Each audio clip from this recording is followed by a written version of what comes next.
Welcome back to the Crash Space. My name is Andre. Thanks so much for tuning in. It is a Sunday morning, June 14th, 2027. Glad you could join us.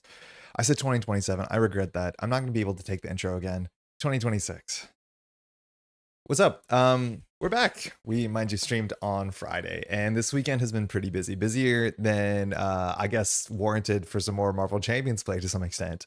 So we are returning, and we are going to try and finish off the campaign that we started on Friday. I'm becoming a bit cognizant that I'm starting campaigns and not finishing them on camera, which, like, maybe that's a bad thing to do. I guess we'll find out together.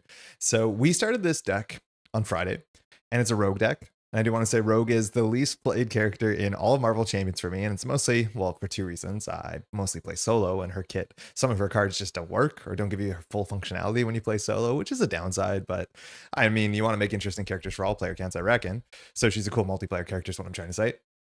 But also I found her play pattern, particularly when you play solo, relatively linear and not super interesting.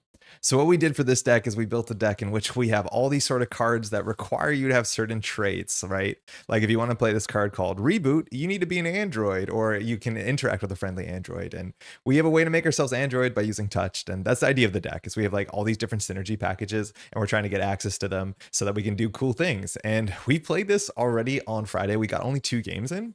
Mind you, on Friday, we also spent like an hour talking about the Luke Cage article, so you can dive into that. Timestamps should be available. But we did not finish the campaign. We got through the first 2 scenarios of Mutant Genesis, and today we plan to finish the fight. Now, as I said, this weekend has been a very busy weekend, so we haven't had time to pull anything else out. We haven't had any time to play any more Marvel Champions. So yeah, apologies that this is the same stuff on Friday, but I think it's still a really fun deck, and things are only going to get more and more difficult. I'm not actually convinced we can deal with Magneto. That's going to be a hard one for us to like figure out, whether we have to make some deck changes and make things a bit more linear. Also, this villain is Master Mold, and Master Mold specifically It's got Stalwart, and Stalwart's not good for you. Your kid has all these stuns and confuses, and that's just kind of what happens. Luckily, Master Mold only has 14 health, so we might just kind of blow it up. But we'll see. Usually Master Mold's not the most difficult, but you can't really jump down to Alter Ego super easily, so sometimes you get caught in like an ugly pocket. How's everyone else doing? It's been a busy weekend, but it's good to be back. I think we're just going to dive straight in. We have, again, 3 scenarios ahead of us today. I trust you've been well.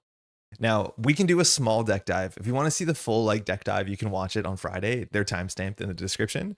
We are playing Rogue, and notably, this is an alt art I got from Boom Guy from the Winning Hand. So it's an Anna Marie and Rogue on the other side. So that's who we're playing. Morning, dude. Hey, Phantom Flip. Good morning. How's it going? Touch is the big thing that our deck has, and notably this is not a permanent card, so unfortunately it is in your deck when you mulligan. It does functionally mean you have a 39 card deck size, which is I think the smallest you can do in Marvel Champions, but this is a card in your deck that unfortunately can end up in your hand after your mulligan, and that feels bad, because your alter ego says set your touched upgrade aside, and if it's in your hand, you just lose a hand size. Now we haven't done that yet. I think some people play this as like a pseudo permanent card that starts on the table, but rules is written, this is in your deck, unfortunately. Hey, greetings from France. Hey, Edouard, ça va? I'm glad to be able to catch you live. I've been following you for a year now, and your content's just the best when it comes to Marvel Champions. Keep up the good work. Thanks so much for the kind words. Glad you can make it to a live stream. I'm imagining, yeah, this time might make a bit more sense than some others. Hopefully your Sunday's been good. Thanks so much for the kind words.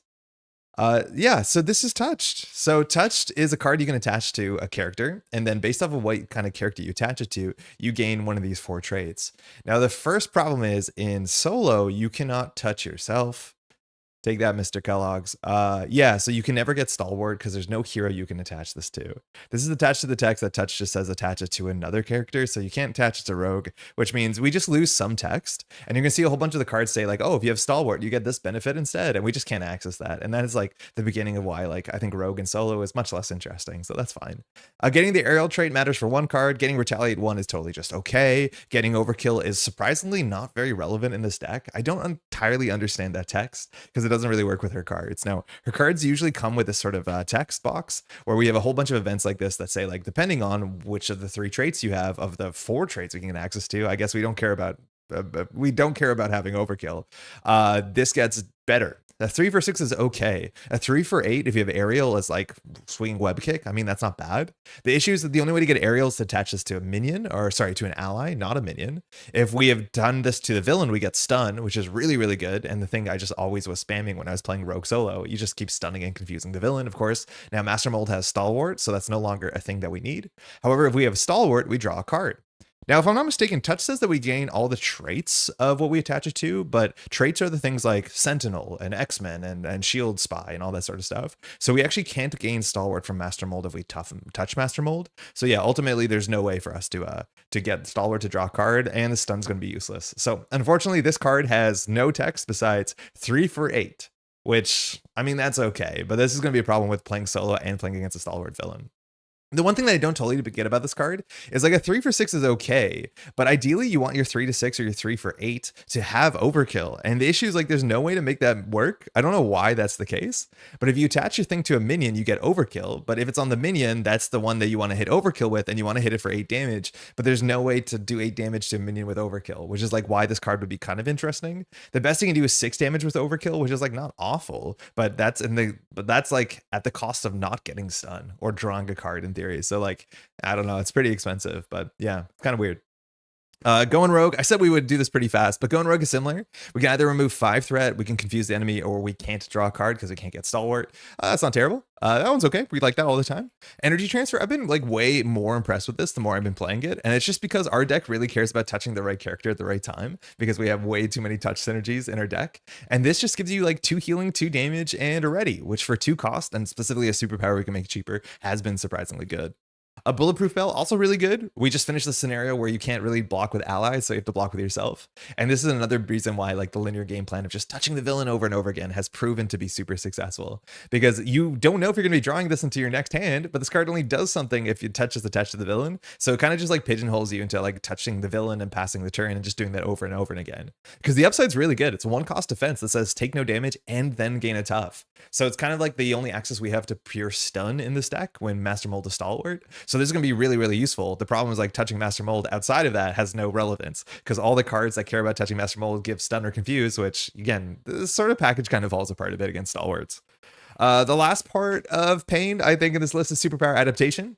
So if touch is attached to a friendly character, you can search that owner's discard pile, which could be another player at the table, which is pretty unique. And then you can grab an event that matches the classification, which is a new term I think we've never seen on a card before, of the characters attached to. So if it's an identity-specific character, you can grab an identity-specific event. And technically, we have one identity-specific character, as much as it's not a high point of our deck. If you attach it to an aspect character like Protection, we can grab a Protection event. And if it's a basic, we can grab Basic.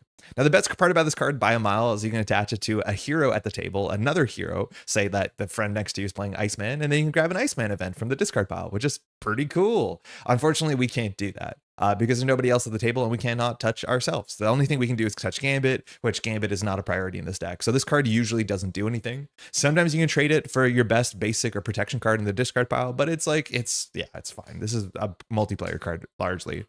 Rogue Jacket, not bad. Either +1 thwart, +1 attack. And we have a bunch of readies in the deck, so we do multiply that value. This card's really nice for 1 cost. And finally, we have Gambit, who surprisingly his text has nothing to do with our hero kit, but he has good stats. The issue is that we're all about getting allies on the table and borrowing their traits, and Gambit doesn't have a trait we care about borrowing, so we usually don't put Gambit on the table. As much as Gambit with Superpower Adaptation is the only way Superpower Adaptation is good in our deck. Hey, BBix, how's it going? It's just grinded some JNet to get some practice for a tournament on Saturday. What's a tournament on Saturday? Also, that's awesome. Hopefully it's been good. We've had some good megacities. I think a megacity stream in the UK just finished, but it's been a really exciting weekend for Netrunner, as they have been for the last like little while for sure. Vivian's good. So this is what we're doing for the deck. I said we'd do this fast. We're going to do this kind of fast. So Vivian has just like a load of traits, and Android and Champion are traits that are interesting to get. Mind you, to touch her. She has good text, but Android's the only trait we care about. The first time we did this deck, we had Champion synergy, and then we learned one of the Champion cards does not work the way that we thought it would. We were super excited to play Pinpoint because Pinpoint's a really strong card in theory, but it's because we misread Pinpoint's text. Pinpoint was play only the Champion trait, so we went out of the way to get the Champion trait so we can play Pinpoint. But Pinpoint says when a player card would be placed into a discard pile from play, exhaust Pinpoint to shuffle that card into the owner's deck instead. That sounded monstrously powerful to be able to recur our events over and over again, but unfortunately the text from play means it has to be actually installed on the table functionally. So events are never in play. They're just like played from hand and go to the discard pile. So from play would have to be like permanents, like allies and upgrades and supports and stuff like that, which our deck doesn't have any that leave play largely, and we don't care about recurring allies. So we cut the Champion stuff. Viv's still here because she's an Android. Speaking of Jocasta, Android and Avenger, and she grabs a defense card from our discard pile, and it's nice to know that we have the defense card in our pocket, because then we can touch the Master Mold and use it, but also an Android. And finally, we have Victor Mancha, who hasn't come up too much, but a really cheap Android and an Avenger, and we can reduce the amount of damage Victor takes from attacks by 1, which means Victor can just toe-to-toe some villains and actually like block twice or 3 times if you're super lucky, and we have some other support. But the reason why we're doing this is we have Reboot, and Reboot just says ready an Android and heal 1 damage from them. So if we touch any of these 3 characters, we can ready ourselves and heal ourselves, which puts us at 3 thwart if we have our jacket, which is pretty good for a 1-cost card. We don't mind that at all. And our deck has enough incidental healing. We're okay taking a couple hits to the face. We have 2 copies of Reboot. Now, notice these 2 cards too. Oh, sorry, this is another card I wanted to show, is Brother Voodoo. So 2 of those androids were Avenger, and then we have Brother Voodoo, who's Avenger Mystic, and Brother Voodoo is also really good. Looks at the top 5 for an event, and our deck has some really good events in it. But now we have 3 Avengers in our deck, which means we can go ahead and play Evaluate Threat, which you can only play if you have a, oops, that's probably not good, which you can only play if you have an Avenger or Shield. And with Evaluate Threat, is it broken? Yeah, it's broken. Hold on one second. I need to fix this. Philippines Megacity, just want to have some fun. I mean, I think you're gonna have a good time. There's some nice folks in there for sure. There's some really strong players, but there always is at any tournament. So I think you just want to go ahead and meet people. Give me one second. The overlay was a bit wrong, so I have to do this. Filters. I have to zoom in on this one, I think. 1 second. Okay. And then if I hit this, and then I hit this, and I hit this, I think it's good now. Okay. Thanks for your patience. Takuya, how's it going? Excited to watch another Rogue game. How did you decide which matchup to play usually? It's a mixture of a bunch of things. It's firstly, what have I not played on the channel and for a bit? So like I can't play the same stuff over and over again. That's just kind of how content creation works. So that's one issue. Second issue is what I think is going to be fun.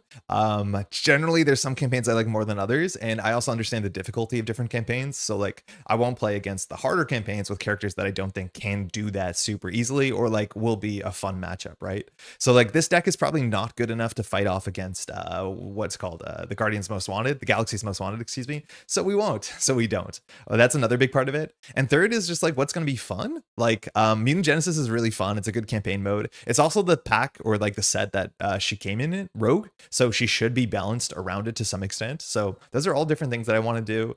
In theory, like I should be trying to play more of the new content because that's the stuff that's more accessible at stores to some extent. But like that's not even true technically. But I have a huge soft spot for the Mutant Wave. So that's usually how we come to these. A Moon Girl could be a good alternative pinpoint, but Web Warriors are more fun than champions. Yeah, Moon Girl's also a really interesting one because Moon Girl has another trait that's worth chasing. But the problem, oh, sorry, not exactly Moon Girl. Give me 1 second. So Moon Girl is champion and genius. We do have some wild generators to some extent, so we could get some mental icons. Our deck actually just like has more mental icons than any other, it turns out. I think I looked at the chart. The thing with Moon Girls, I also really wanted to play Ingenuity, but the problem is unless you're playing Leadership, I think we only have access to one Genius card to play Ingenuity, and that is specifically Moon Girl. So I wanted to play Ingenuity because it is a trade locked card, and it is a good card, and it's good with a Moon Girl. But the issue is we have to play a champion, then we have to play Moon Girl, then we have to draw Ingenuity, and we have to, well, I guess we don't have to be an alter ego at that point, which is kind of cool, but it's like a bridge slightly too far, it seems. I had a really nice comment that like one of the cool things you can do with Rogue, which is totally true, is like you actually like deck build around the villain. So if imagine we're playing against Dark Beast, right? Like Dark Beast has the Brute and the Genius trait, which means it's really easy when you play against Dark Beast to put Ingenuity in your deck, touch Dark Beast, and then become a Genius and play this card, which is super, super cool. Unfortunately, Master Mold has Sentinel, which is like obviously not useful at all. One of the other ones is like you can play against some of the, I guess, leaders from Civil War and get the Avenger trait super easily and play Avenger synergies. But you can actually build around, and like Ultron is in theory an android, which is like a fun little angle to build around. But yeah, Moon Girl's like the other champion payoff that we would consider playing. The problem is like, I don't know how many mental icons we have. She's still pretty good though. I wish we could just use the Genius Claws, but outside of like Mr. Beast, not Mr. Beast, Leadership Beast, there's not a lot of geniuses on allies. I think Leadership's the only one who can easily play Ingenuity in Moon Girl. Anyways, Evaluate Threat. That is another okay card. It's not bad. It costs only 1. You can only play it if you're an Avenger, and we have no shield cards. And when you defeat it, you can grab an Avenger or shield card from your deck and play it that round and decreasing its cost by 2, or that phase more accurately. Which means if we have an Avenger on the table, we can do this and we can get a cheap 1-cost Avenger card, including any of our like 3 allies. But the other card we can get is the Quinn Carrier, and the Quinn Carrier is just a wild generator, which is not bad. Once it's on the table, we're in a pretty good spot. And notably, what we figured out on Friday is our cost curve is really high. Like we have a lot of 3-cost cards, and if you draw a 5-card hand, you have 2 3-cost cards, like good luck, you can't play those. So you do need to rush down like 2 or 3 research generators just to make your hand size functionally bigger and bigger, because yeah, we have a lot of 3-cost cards. Our cost curve is probably a bit messed up. All right, so we looked at Brother Voodoo, who's a mystic and an Avenger, and Clea is the other pure mystic. In fact, Protection has, I think, just about the most mystics out of any aspect. 2 mystics is pretty good, which means the only mystic payoff we have is the Sorcerer Supreme. There's a couple other mystic payoffs you can play, like that stone that gives you a resource for 2 damage, which is a bit too expensive, and there's a bunch of spells you can play, but I don't think touching a mystic is worth it. That will play more than just getting the Sorcerer Supreme down, so we only have to touch Clea or Brother Voodoo largely once to get this thing down, and once you do, 6 hand size is like the best you can do. I was super impressed with Peter Parker. You technically don't need any synergy to get him down, and with wild generators, we can pay those requirements. But after Spider-Man attacks your thwarts, choose another Web Warrior and ready that character. So we've been on many turns just touching Spider-Man, and it's just like thwarting for 3 twice, which is good enough, and Spider-Man's not bad. We did have some more Web Warrior synergies in this deck. We're going to cut them for this game and see how they go, because they didn't actually come to fruition, because they're pretty expensive in protection. I think there's only 1 cheap protection Web Warrior, which is Silk. Some of the cheap basic ones require you to already have a Web Warrior, so they're a bit awkward, like SPDR. But Spider-Man was like surprisingly good. Now, a card that seems like it's perfect for Rogue, as much as she only has 2 defense, is Stronger Together. It just says that when a character that you share a trait with a take damage, reduce that by your defense, which means you can keep Spider-Man around and get a free activation. A cool thing that we haven't done yet is like touching Victor Mancha, and when Victor Mancha blocks, reducing the damage by 2 and then by 1, so Victor Mancha can just like block the villain consistently. We're only on 2 Stronger Togethers. We cut the 3rd one, and I'm not sure if we miss it, but it's nice to have a cheap card like that, because a lot of our hands have like they're ugly, where we have like a 3-cost card and then you're left with 1 card left over. So it's nice to have a 0-cost play for sure. We also have 1 copy of Ever Vigilant, which if we touch an ally would get Aerial, and this is nice to have a protection card that's good on any board state. It just is a cheap ready, and our deck ready is a heck of a lot. This might look weird, but if you play the campaign mode, you can splash in a card and upgrade an event from your subclass. So Skilled Investigator is our Justice sub upgrade, and Clear the Area, which we could have picked a better card maybe. It's still really good. We have not played it once. Is a little cheap thwart event that removes 2 threat, and in solo, that usually clears all the threat. We can draw a card. In terms of the campaign stuff we picked up Boom Boom, who we've learned does not work the way that we thought she did classically, so that's good to know. And we have Cannonball, who is also not bad at defeating things and not taking consequential. Then it's just resource generators. So we have Deft Focus, which our whole hero kit is like superpowers. We have X Gene, and with Confuse, it shouldn't be hard to play this against Master Mold to be a bit more of a crapshoot. We have the X Jet, who generates a wild for X-Men, which we are, and then we have Energy, Genius, and Strength. We also have a Power Protection. Yeah, so we also have this, which at this point we only have like 5 protection cards, but I think our cost curve is so high that having this is pretty good because all our protection cards cost at least 2, so this card will line up.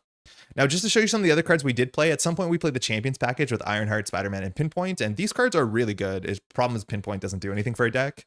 Then we tried, Web Warriors. So on top of Spider-Man, we played Spider UK, Scarlet Spider, and Web of Life and Destiny, which this can be free, but again, this increased our cost curve. Now, to do the exact same thing with no impact on our cost curve, today we're going to try out the Dora Milaje package, which is something I was a bit reticent of doing because Dora Milaje largely requires extra ally slots. But I think if we just play like Ao and Nico and the Dora Milaje, like we just play one ally, one Dora Milaje, we might be fine, but that also might be foolish. So we can play this for free if we have a Wakanda card down, which we have 2 in the deck. And it just says resolve the special ability on the Dora Milaje ally and heal 1 damage, which means that they'll stay around infinitely, because this is just an action you can do on any board states. Now, while there are 3 Dora Milaje characters in the game, we're playing the easier ones to play. We have Io that attacks for 2, and the special is deal 1 damage to an enemy. The problem is Io's text is not relevant because it says to do the special on a different Dora Milaje, and then totally symmetrically, Anika just removes a threat. So we're probably not going to play both of them because that's too many of our ally slots, and we actually need a lot of allies to be able to do our combo shtick. But we're going to try this one. After this, if this is not as great, and it probably doesn't look amazing, we'll try out the Guardian package, in which we play like Starhawk, Gamora, and probably Rocket. And I think that might work too, as much as it's harder to get into Guardians because there's only one Guardian entry point. Unless we can find another Protection Guardian, we're happy to play like maybe Martyr, I'm not sure. But we'll give that a shot because it seems fun. And like, I haven't really played Dora Milaje outside of Wakanda trait, which like, it's not surprising, right? And that's it. That's the deck. So far, it's been like surprisingly fun. We've actually had like very thinky turns where it's not just like put it on Master Mold or put it on a villain and stun. There's been turns where like we get it on an android, care about the text, and it's also an Avenger. We use the Avenger text, then we energy transfer to the villain, we get stunned. Like there's been some really, really good turns. Always a great time when playing Netrunner with friends. Would you consider playing core box heroes with your expanded card pool? I wonder if they became better as the game grows, or there's some new exciting deck ideas. Yeah, for sure. So some of the core box heroes, it's a mix of what I think about them. Some of them have interesting kits, some of them have powerful kits, some of them don't. And like, it's because those are the characters that were designed the earliest. And so, there's going to be a lot of rough edges. Of course there are. Now, it's not like there's no diamonds in there, but like, I don't know. Like I don't really enjoy playing Black Panther. I'd rather play Shuri, which is kind of like a new version of it. I think Spider-Man holds up. Spider-Man's really, really powerful, but Spider-Man has a whole bunch of like functionally blank cards because they just didn't make a lot of sense. The cost curve was bad, and he has like some pretty pronounced weaknesses. But he's a very, very good hero, that's for sure. Captain Marvel is just good. I enjoy her. People don't like all of her cards. I do. I think who else is in there? She-Hulk is a ton of fun and is actually one of my most played characters. I think she has horrible cards. Some of them are awful, but she's just like the most fun because she has like some of the best hero text and some of them like most interesting events. So like, I think they're definitely worth playing for sure. I think what's actually going to happen on this channel sooner than later is I'm going to make a video series in which I deck build using only the core box and show you how to build a deck, what I think about when I'm deck building. And then we'll play through the entire core box campaign with only the core set to be like, it's manageable. The one thing that I can't totally decide, and I'm pretty sure I'm erring on this more like conservative side, is like you can build like a deck with the core box with the core heroes and only the core cards, like a singleton core set, and beat the whole campaign on expert, no problem. The issue is like, I don't think showing how to beat expert is like the best intro content. I think more people would want to see how to beat it on standard. And then you can just say like, I promise you we can do it on expert, or just record more videos. But I can't tell if the first video should be like, hey, we're dealing with Rhino on expert, as opposed to we're doing a Rhino on standard, which is, more akin to what actually people would do if they picked up the core box. I mean, like the difference between expert and standard, it's like not you have to do anything that different. It's just to show you it's possible. But yeah, like leadership, Captain Marvel is where we're going to start. And like that deck is really good. It can beat everything on expert. I've done it, like no problem. So yeah, I don't know. It'd definitely be because stronger. Black Panther can play the Dora Milaje package. Spider-Man really appreciate Ready for Fight, and you can play him with Web Warriors if you want. Yes, you can either make him a Web Warrior or just like errata it. Mind you, Iron Man is also still a ton of fun, and Iron Man just liked more tech cards, particularly cheap tech cards. So I think out of all the heroes in the core box, there's only like one that I don't really care to play anymore. And I never really liked Black Panther. I just think his kit's not interesting. Like, he doesn't have a hero text box. It just says retaliate, which, like, I love retaliate, don't get me wrong, but it's like, that's kind of it. His shtick is like super, super linear. Yeah, Iron Man likes all the tech cards. She-Hulk has some fun cards in pool. Also like Ready for Fight, Captain Marvel. Yeah, Ready for Fight is so good in She-Hulk. We played a whole bunch of She-Hulk on the channel. She's like just a ton of fun. Yeah, so that's my thoughts on it. The core box is really good. It's like genuinely very, very, very good. The only issue is like compared to modern hero kits, those heroes have some very uneven cards where there's cards that are just like never worth playing. And like never, I don't say like never is probably more like 90% never play them.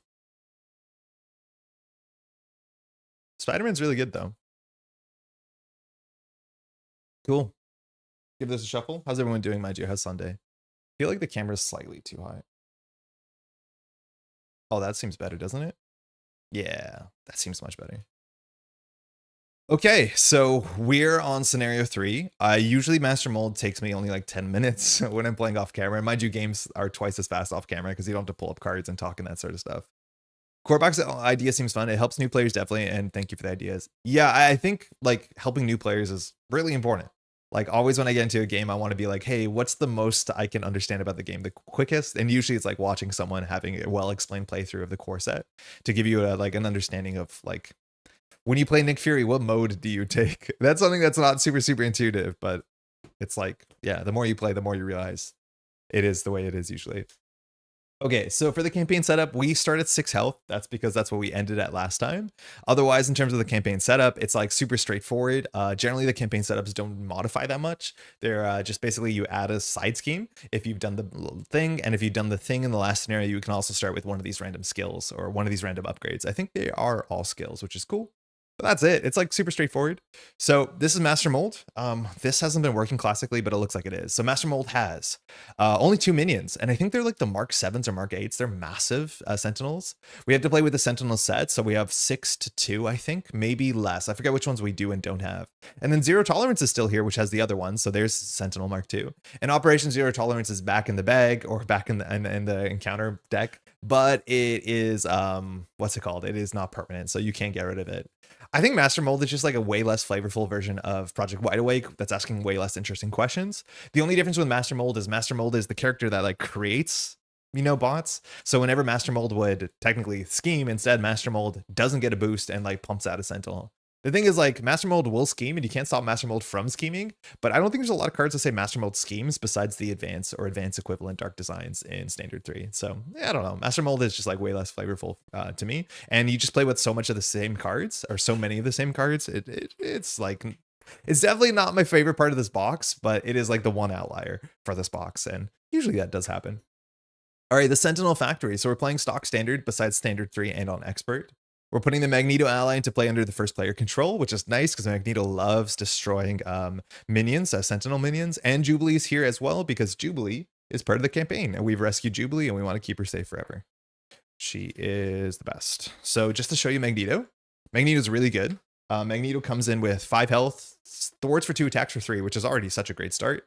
But after Magneto defeats a Sentinel minion, we heal 1 damage. Now, notably, consequential happens after this, so the first thing Magneto attacks, you cannot heal off of it. It just doesn't work like that. Flip over, there's 2 schemes. Now, they have low thresholds, and that's one of the big things about this scenario. It's very hard to jump down. So if you ever end up on low health, which is kind of frightening, it's really difficult to jump down and heal because there is no confuse. And Master Mold pumps out minions, and the minion scheme on top of Master Mold, and then like jumping down is super, super expensive. This one has 6 threat, which means on its own, you just can't safely jump down because Master Mold schemes at 2 and a pseudo boost and puts 1 on there, which means you can just thwart out or threat out in a single activation regardless. That's really, really difficult. And the second one only has 8, which is a bit better, but it's not like generous. It still means in one bad like encounter set, if you get 2 activations, you can't just lose. But it's a Sentinel Factory. Each Sentinel minion gains guard. I will forget that, so I'm going to put the guard here and just put it on Master Mold so we remember. When revealed, each player discards cards from the top of the encounter deck until they put a Sentinel minion into play. Huge amount of variance here because it says not revealed, it says put in play. So you can get like the 8 health one, or you can get like a 3 health one with no text. So yeah, good luck, guys. Surprising. Also, this doesn't shuffle the cards back into the deck, but there's enough Sentinel minions that this usually doesn't do like an absurd amount of damage to the deck. Comes in with 1 threat. Let's go find Sentinels. Sinister Strikeout, shields up. Sunbeam, Master Mold's Children, Evil Alliance out. That's good. We usually draw that on turn 1. Same with drawing near. Yeah, the bad thing happened. We drew the Mark 8. I mean, there's an absurd amount of variance this opening, and this is the worst opening. There is no Mark 7. They skipped it straight to Mark 8. This thing has 8 health, schemes for 3, attacks for 3. It's like one of the most ridiculous non-elite minions.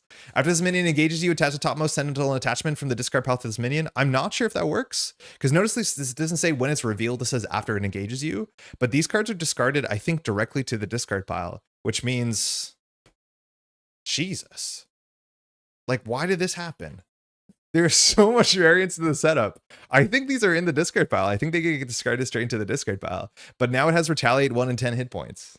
I mean, that is more hit points. That's like about the same hit points as Master Mold. I mean, okay. Could have been 3 health, but instead it's this. Sometimes it do be like that. So we got some work to do. At least this one doesn't have stalwart. So we can... Actually, no, we can't even stun or confuse minions. Our deck does not know how to do that. I mean, that's bad. I bought this with me because of your videos and helped them a lot. Hey, cheers. It's good to hear. All right. So that's that.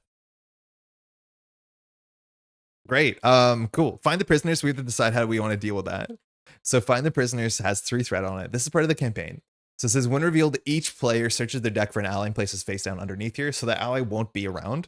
However, you can shuffle the top card of the future past deck. Once you defeat this, you have to, and you flip this over. This thing on the back, I'm pretty sure it says when you defeat a minion, you can spend 1 resource to put that ally into play. So you're kind of incentivized to go out of the way to get like an expensive ally that you're not interested in playing. Like putting Spider-Man into play for free is pretty good.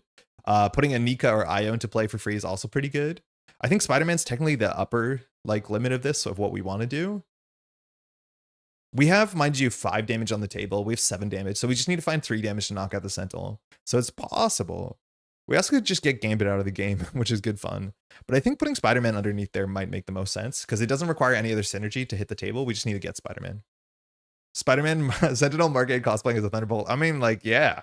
10 health minion on turn 1. Again, there's a huge amount of variance to the setup, and I'm not sure how to feel about that, but it's each player. So with more players, you get more towards the average outcome, but with 1 player, it's like, you know, roll the dice. Could have been a 3 health that we knock out with Magneto for free, or could it be a 10 health with toughness, or sorry, with retaliate. But that's okay. We'll be all right. All right, we have 6 health. If we want to start at our full 11 health, we have to put an acceleration on the main scheme, which I'm not going to do that. I think this turn we might just recover for 3. But we also get one of these random cards in play because we completed the last side mission. So I'm going to roll a dice. Left is 1, 2.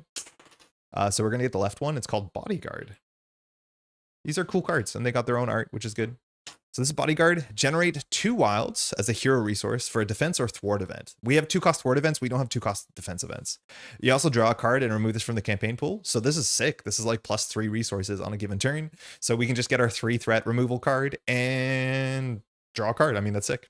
These we'll get later. That's mostly it.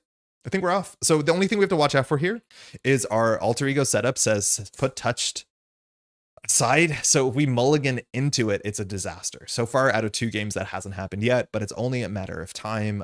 Feels bad. I mean, we'll be okay, I think. I think we really need to recover for 3 when we're down here, just because jumping down to alter ego, because we have no like pseudo confuse type cancel activation stuff, is not good for us. Oh, I guess we haven't even shown the villain yet. This is Master Mold.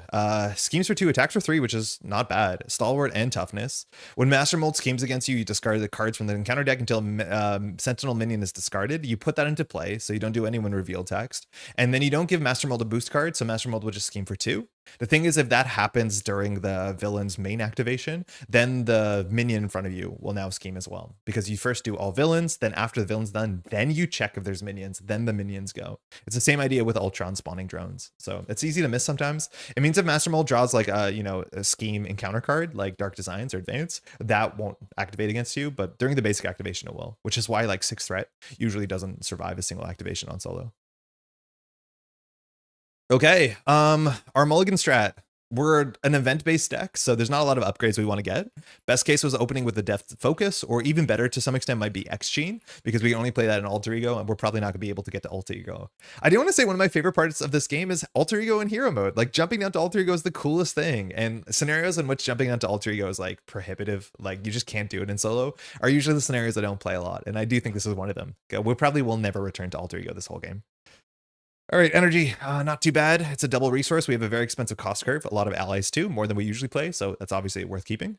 We have Io, so if we want to set that up, Io is they all attack for 2, so she attacks for 2. And if we do set up with the Wakandan Dora Milaje card, we can just ping Sentinel Mark 8. I'll put this in the maybe category. It actually might be worth keeping if we draw into the Dora Milaje. Bulletproof Bell, unfortunately, holding onto defense events is not something we want to be doing on the basis that it's just like losing a hand size. But this would be really good if it blocks Sentinel Mark 8 and Master Mold in a single turn for a single resource. Power Protection, we only hold on to this if we draw a protection card that's worth holding on to. Gambit can attack for 3, which means us, Magneto, and Jubilee can knock out the Sentinel Mark 8 altogether. I mean, that's probably still a maybe keep because there's other ways we do it. But if we recover for 3, that means we're only going to have 3 damage from Magneto, hopefully 2 damage from Jubilee, which is 5. Gambit does 8 damage on its own. 3, 4, 5, 6. Yeah, so that's probably worth keeping, I'll be honest. And that means we can recover. Now, we just have to watch out for Jubilee. I haven't shown the text on Jubilee, but Jubilee just needs us to spend an energy resource. So, like, worst comes to worst, so we don't get caught off guard, we could always hold the wild from the power protection and just ensure that we have an energy resource for sure. Finally, we have a Going Rogue, which we could also just go ahead and play that and get Spider-Man on the table this turn. I mean, we might just use the Bodyguard on turn 1 for tempo. I actually like a fair bit of this, so I think we want to just keep these 4. Because Spider-Man on the table for free on turn 1 is really, really quite good. And then we have something to touch this turn that actually matters. We have the energy. Going Rogue is free, draws a card. Gambit will be played with the energy. I mean, like, kind of sick, actually. I'm into this. Strength, another double. Might line up. Maybe we don't have to use the Bodyguard, which generates 2 and draws a card, but we'll do the math. And finally, we have Evaluate Threat, which is unplayable here because Evaluate Threat needs you to have a shield a shield card or an Avenger, and we have neither in our hand. That's fine. It's a resource, I guess. All right, we have an interesting turn here for sure. I'm glad we kept on to the power protection because it's the only energy in our hand. I think energy might not be the most common card in our deck, but Find the Prisoners is probably worth clearing. So what's the math here? So no matter what, I think in Alter Ego, we're going to recover. So we're going to recover 3 just so we get up to 9 health. We have a fair bit more healing in our deck, so jumping down to recover won't be the most important thing. But when Master Mold attacks for 3, like we have to either put allies in the way or put our face in the way. And so that's going to be tricky. We need to heal up for sure. Nothing to do in Alter Ego, so we're just going to flip up. Okay. So I'm assuming we're going to spend a double and then 1 card for Gambit. So we've never played Gambit yet this entire campaign. But comes in with 3 charge counters on him. I guess we're going to make them purple.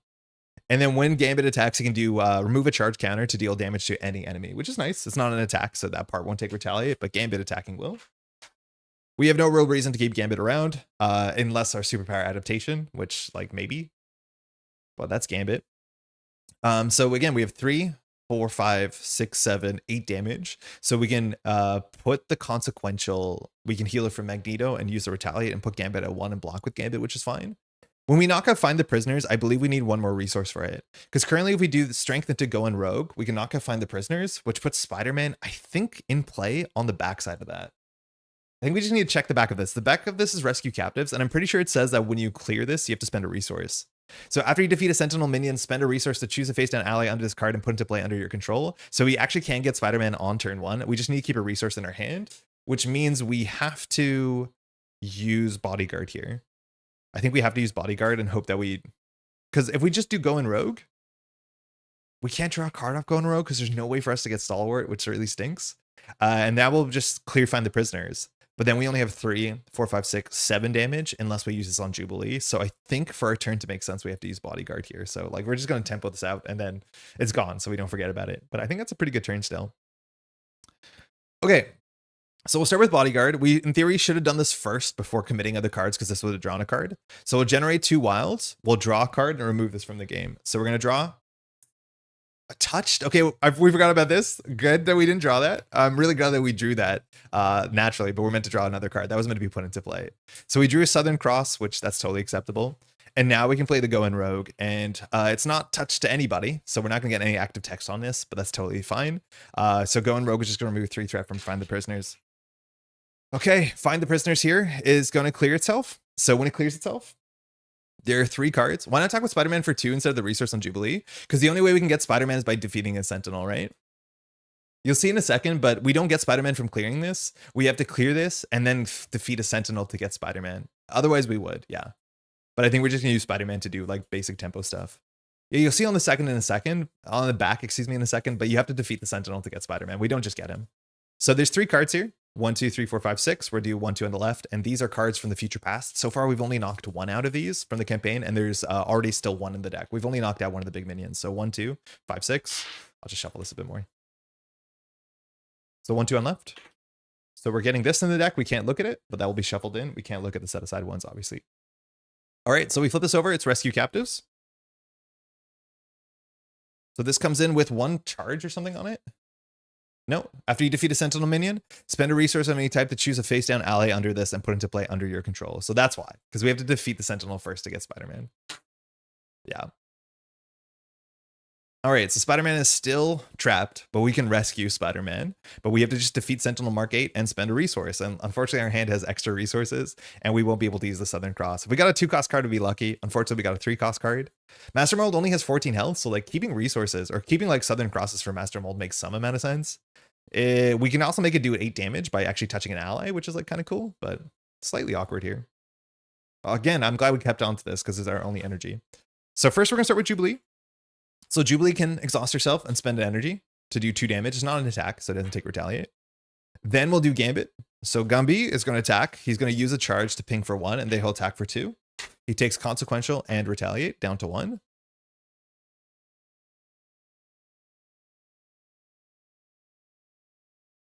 Oh, it has 10 health, not 8. Okay, we messed up. I was like, we had to not recover. So instead of doing Jubilee, we have to hit this thing. Yeah, my bad. We're not going to be able to get Spider-Man this turn. I forgot I had 10 health. I forgot we had 2 more. I was like looking at the numbers and be like, wait, the math doesn't math. So we had to be able to like attack ourselves to be able to be Sentinel. But again, the Sentinel does not have 8 health. It has 10 health because of the unit upgrade. I was like, it seems like a lot of damage.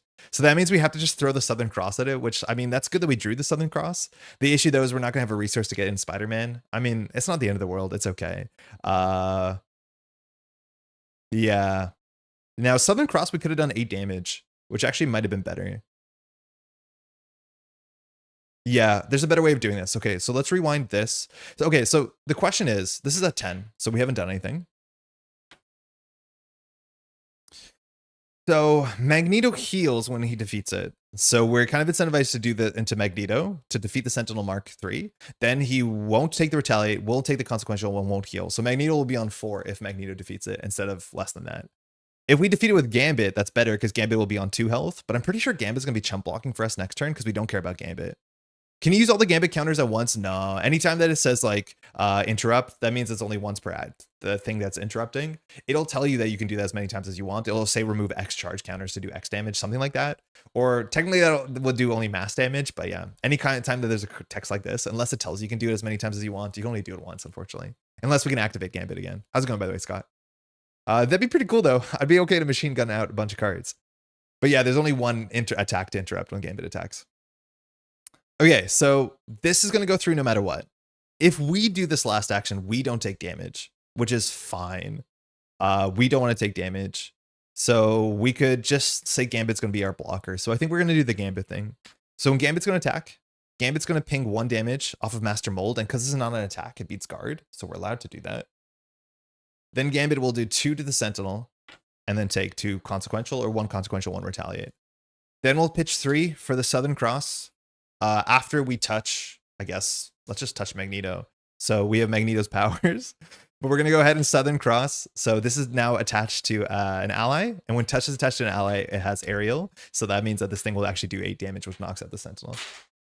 Fortunately, we're 1 resource short here, but we did deal with the Sentinel on turn 1. Magneto is totally healthy and alive and well. I mean, I don't really think we need a thwart for 1 here, so we might just pass. Magneto's first damage is free. Like, no matter what, yeah, Magneto's first damage doesn't matter because he can't heal it. So I guess Magneto will just attack for 3 into Master Mold and take 1 consequential, and then we'll pass. Jubilee could thwart for 1. I mean, I guess we will thwart for 1 with Jubilee. I don't think there's any damage that just hits allies, but that should be fine. We'll pass. Okay, so not the flashiest turn, but still super functional, and we'll draw only 5 cards. Energy Transfer, love this card. It's just kind of fun. It's just a little cheap little ready and some damage and some healing. Quinn Carrier we can't play. We'll see if we've drawn Avenger. Stronger Together is interesting. We could, in theory, block with Magneto and prevent 2 damage, but that's probably not a good use. Another Southern Cross. This could just like send 9, but this card's really expensive. You don't have resource generators or a double and another energy transfer. And this is what I mean. Like this hand is so expensive. If we do a Southern Cross, all we have left is a Stronger Together, which like maybe that's what we do here. But we actually want to get Spider-Man with this hand, which means we hope we draw into a Sentinel. So I don't know. Yeah, if we don't draw our resource generators, things are really expensive. All right, this goes to 1. Master Mold is now going to attack. We need to preserve a health because jumping down is really hard. So we'll just put our hero Gambit in the way. His text doesn't matter because it's not when it's only when he's attacking, right? Yeah. I wish it was when he did a basic activation, but technically defending for an ally is not a basic activation, which is kind of weird. So 3, 4, 5, losing Master Plan. Gambit is knocked out. I'm glad we didn't have to take 5 damage. You're our hero. 1 encounter card. All right, insert virus program. So unfortunately, we don't draw a minion, which means we don't have access to Spider-Man, which means this turn's a fair bit worse. So hinder 2, victory 1. When defeated, deal 2 damage to each Sentinel enemy. I mean, that's tempting to just keep this thing around. Mind you, Master Mold is a Sentinel, so clearing this just does 4 damage. We untouch Magneto, because we have to. It just detaches at the end of the round, ends back to us. Yeah, this hand's not good. I mean, the best case scenario here is we can Southern Cross for 8, and like just say we're getting close to the end of the game, I guess. Option can't use all counters at once. I misplayed it today. No, you can't. Yeah. Same with Energy Barrier. Any card that says interrupt, spend 1 counter, that's the most you can do. No, you can have multiple ops rooms, but yeah. Unless it says that it prevents X. So like Force Field Generator, I think is one that has the wording that is what you want. So this is when you would take any amount of damage, remove that many energy counters. So it will usually be worded something more like that. It'll be very obvious if you can use it multiple times. But yeah, things like Energy Barrier and ops room are only 1 time. That's okay. That's how we learn. Like, that's why we do this. I've got things wrong all the time on camera. But yeah, when you would take any amount of damage, remove 1, you can't just like empty this. It'd be really good if you could. Not that it's not a good card. It's really good. Good card. Okay, thinking.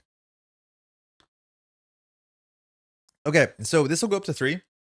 If we don't clear it, and we draw an advance, Master Mold will scheme out, guaranteed. Because Master Mold only schemes for 2 on an advance. I think we just send 8 damage, man. I think we just do 8 damage. And then either we can heal 1 from Magneto, or we can just throw this as 2 damage with Jubilee, which is like kind of comparable. But we can do enough damage to just knock out Master Mold here, no problem. We could also do Magneto and X and us to clear this for 4, which does 2 damage. So instead of doing 5, we do 2. I mean, I'd rather just do more damage here, I think. Like, we can just rush Master Mold. He has very little health. We'll attach Touch to Magneto. All right, so we have Aerial at this point, which means we can do 1, 2, 3 for Southern Cross. So obviously stun here would be sick, but he has Stalwart. So we're just gonna do 8 damage to the Master Mold because we have Aerial, because we touched an ally. Then the question is, how do we Stronger Together? We can use Stronger Together to prevent 1 consequential from Magneto, or we can just zap 3 damage with Jubilee. I think we're just gonna do the Magneto thing. So we'll attack for 3 into the villain. Magneto would take consequential here, but here we can just use Stronger Together, and because we share traits, we can just reduce the consequential by 2, which is kind of cool. We could just thwart this for 2. Oh wait, did we just knock out Master Mold?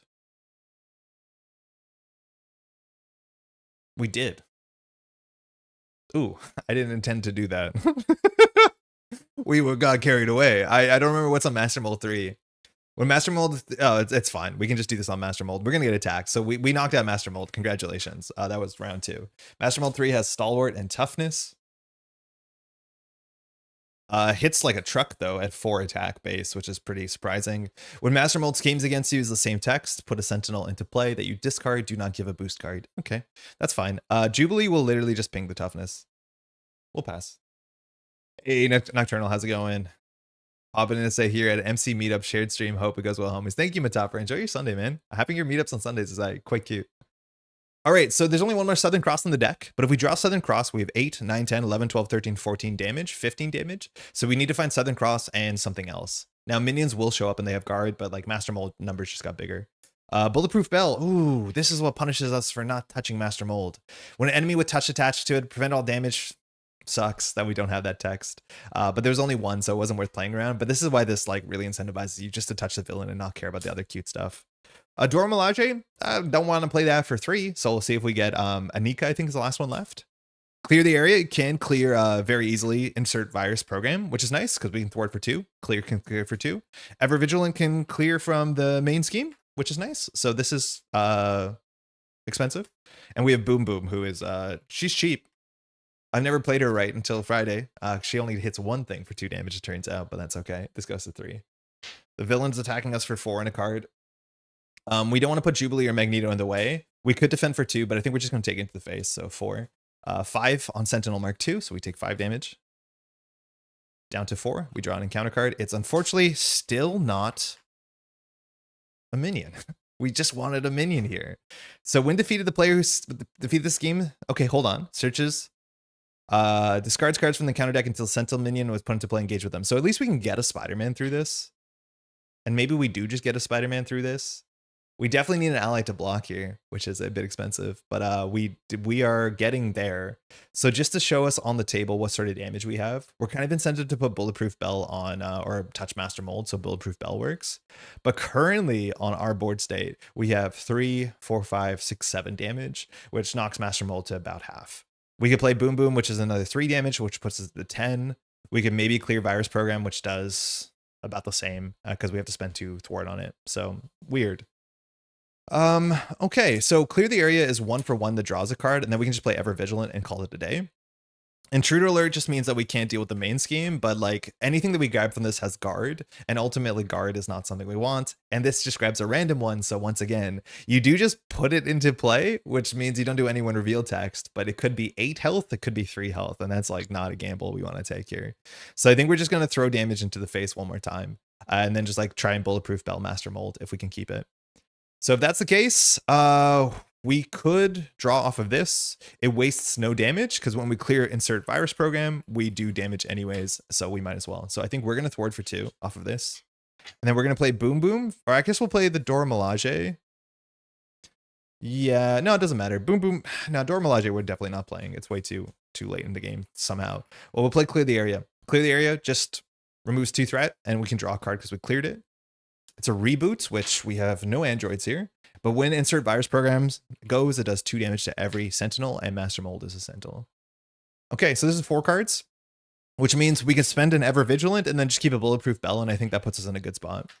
So we can't actually do all of Ever Vigilant because the Crisis prevents threat removal, but we can spend 2 to ready ourselves.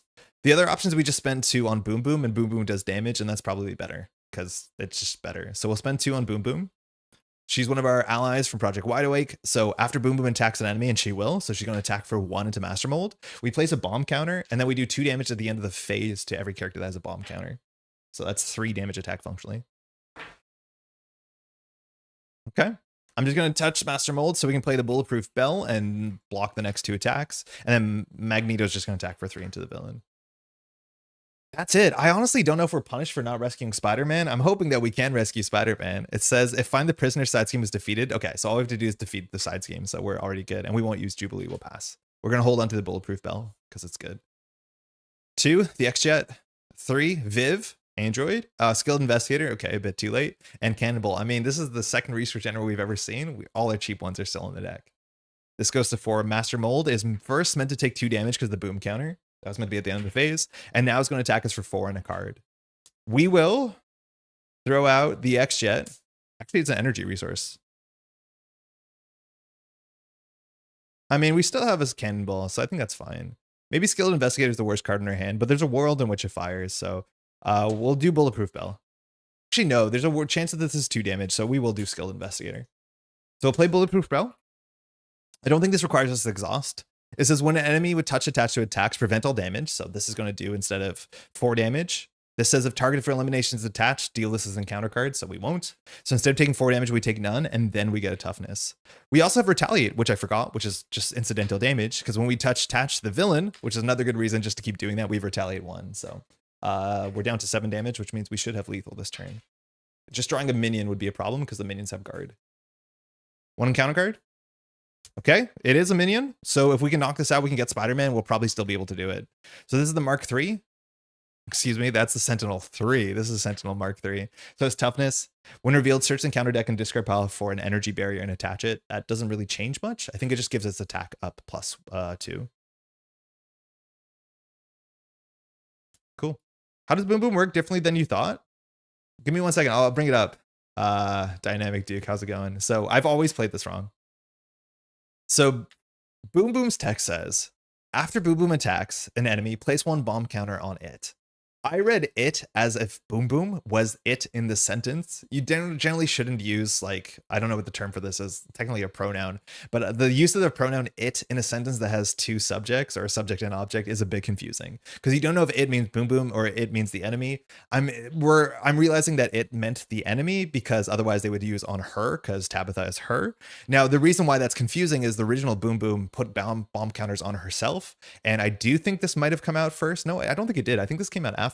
I'm not 100% sure, but I always thought that the boom boom counters went on boom boom because boom boom was charging herself up. Then at the end of the player phase, it says remove all bomb counters from play and deal 2 damage to each enemy for each bomb counter removed from it. Again, I thought it was boom boom. I thought it was Tabitha. So I thought boom boom attacked for 1, put a bomb counter on her, then the bomb counter removed itself and she did 2 damage to every enemy on the table.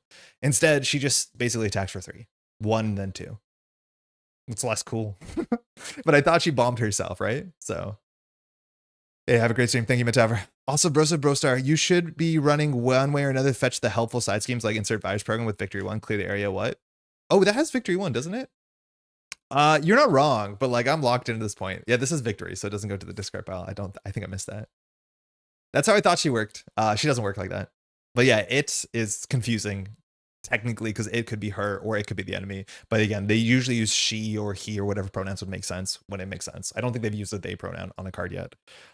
Sentinel Mark 3. So energy barriers here. Energy barrier, you just attach it.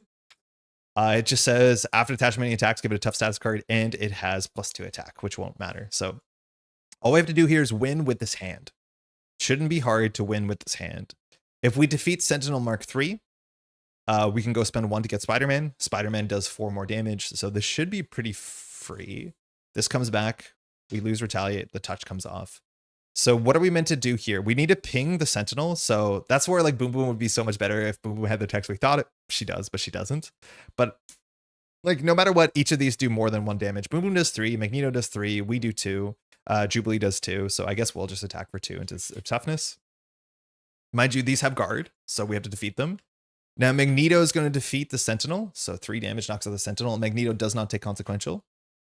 Now, Rescue Captives kicks in here, which I don't know who has to defeat it. After you defeat a Sentinel minion, oh, we have to do it. Oh, excuse me. So we have to do this differently. So we have to do this quite differently. So that means Boom Boom is going to attack for 1 to take the toughness off.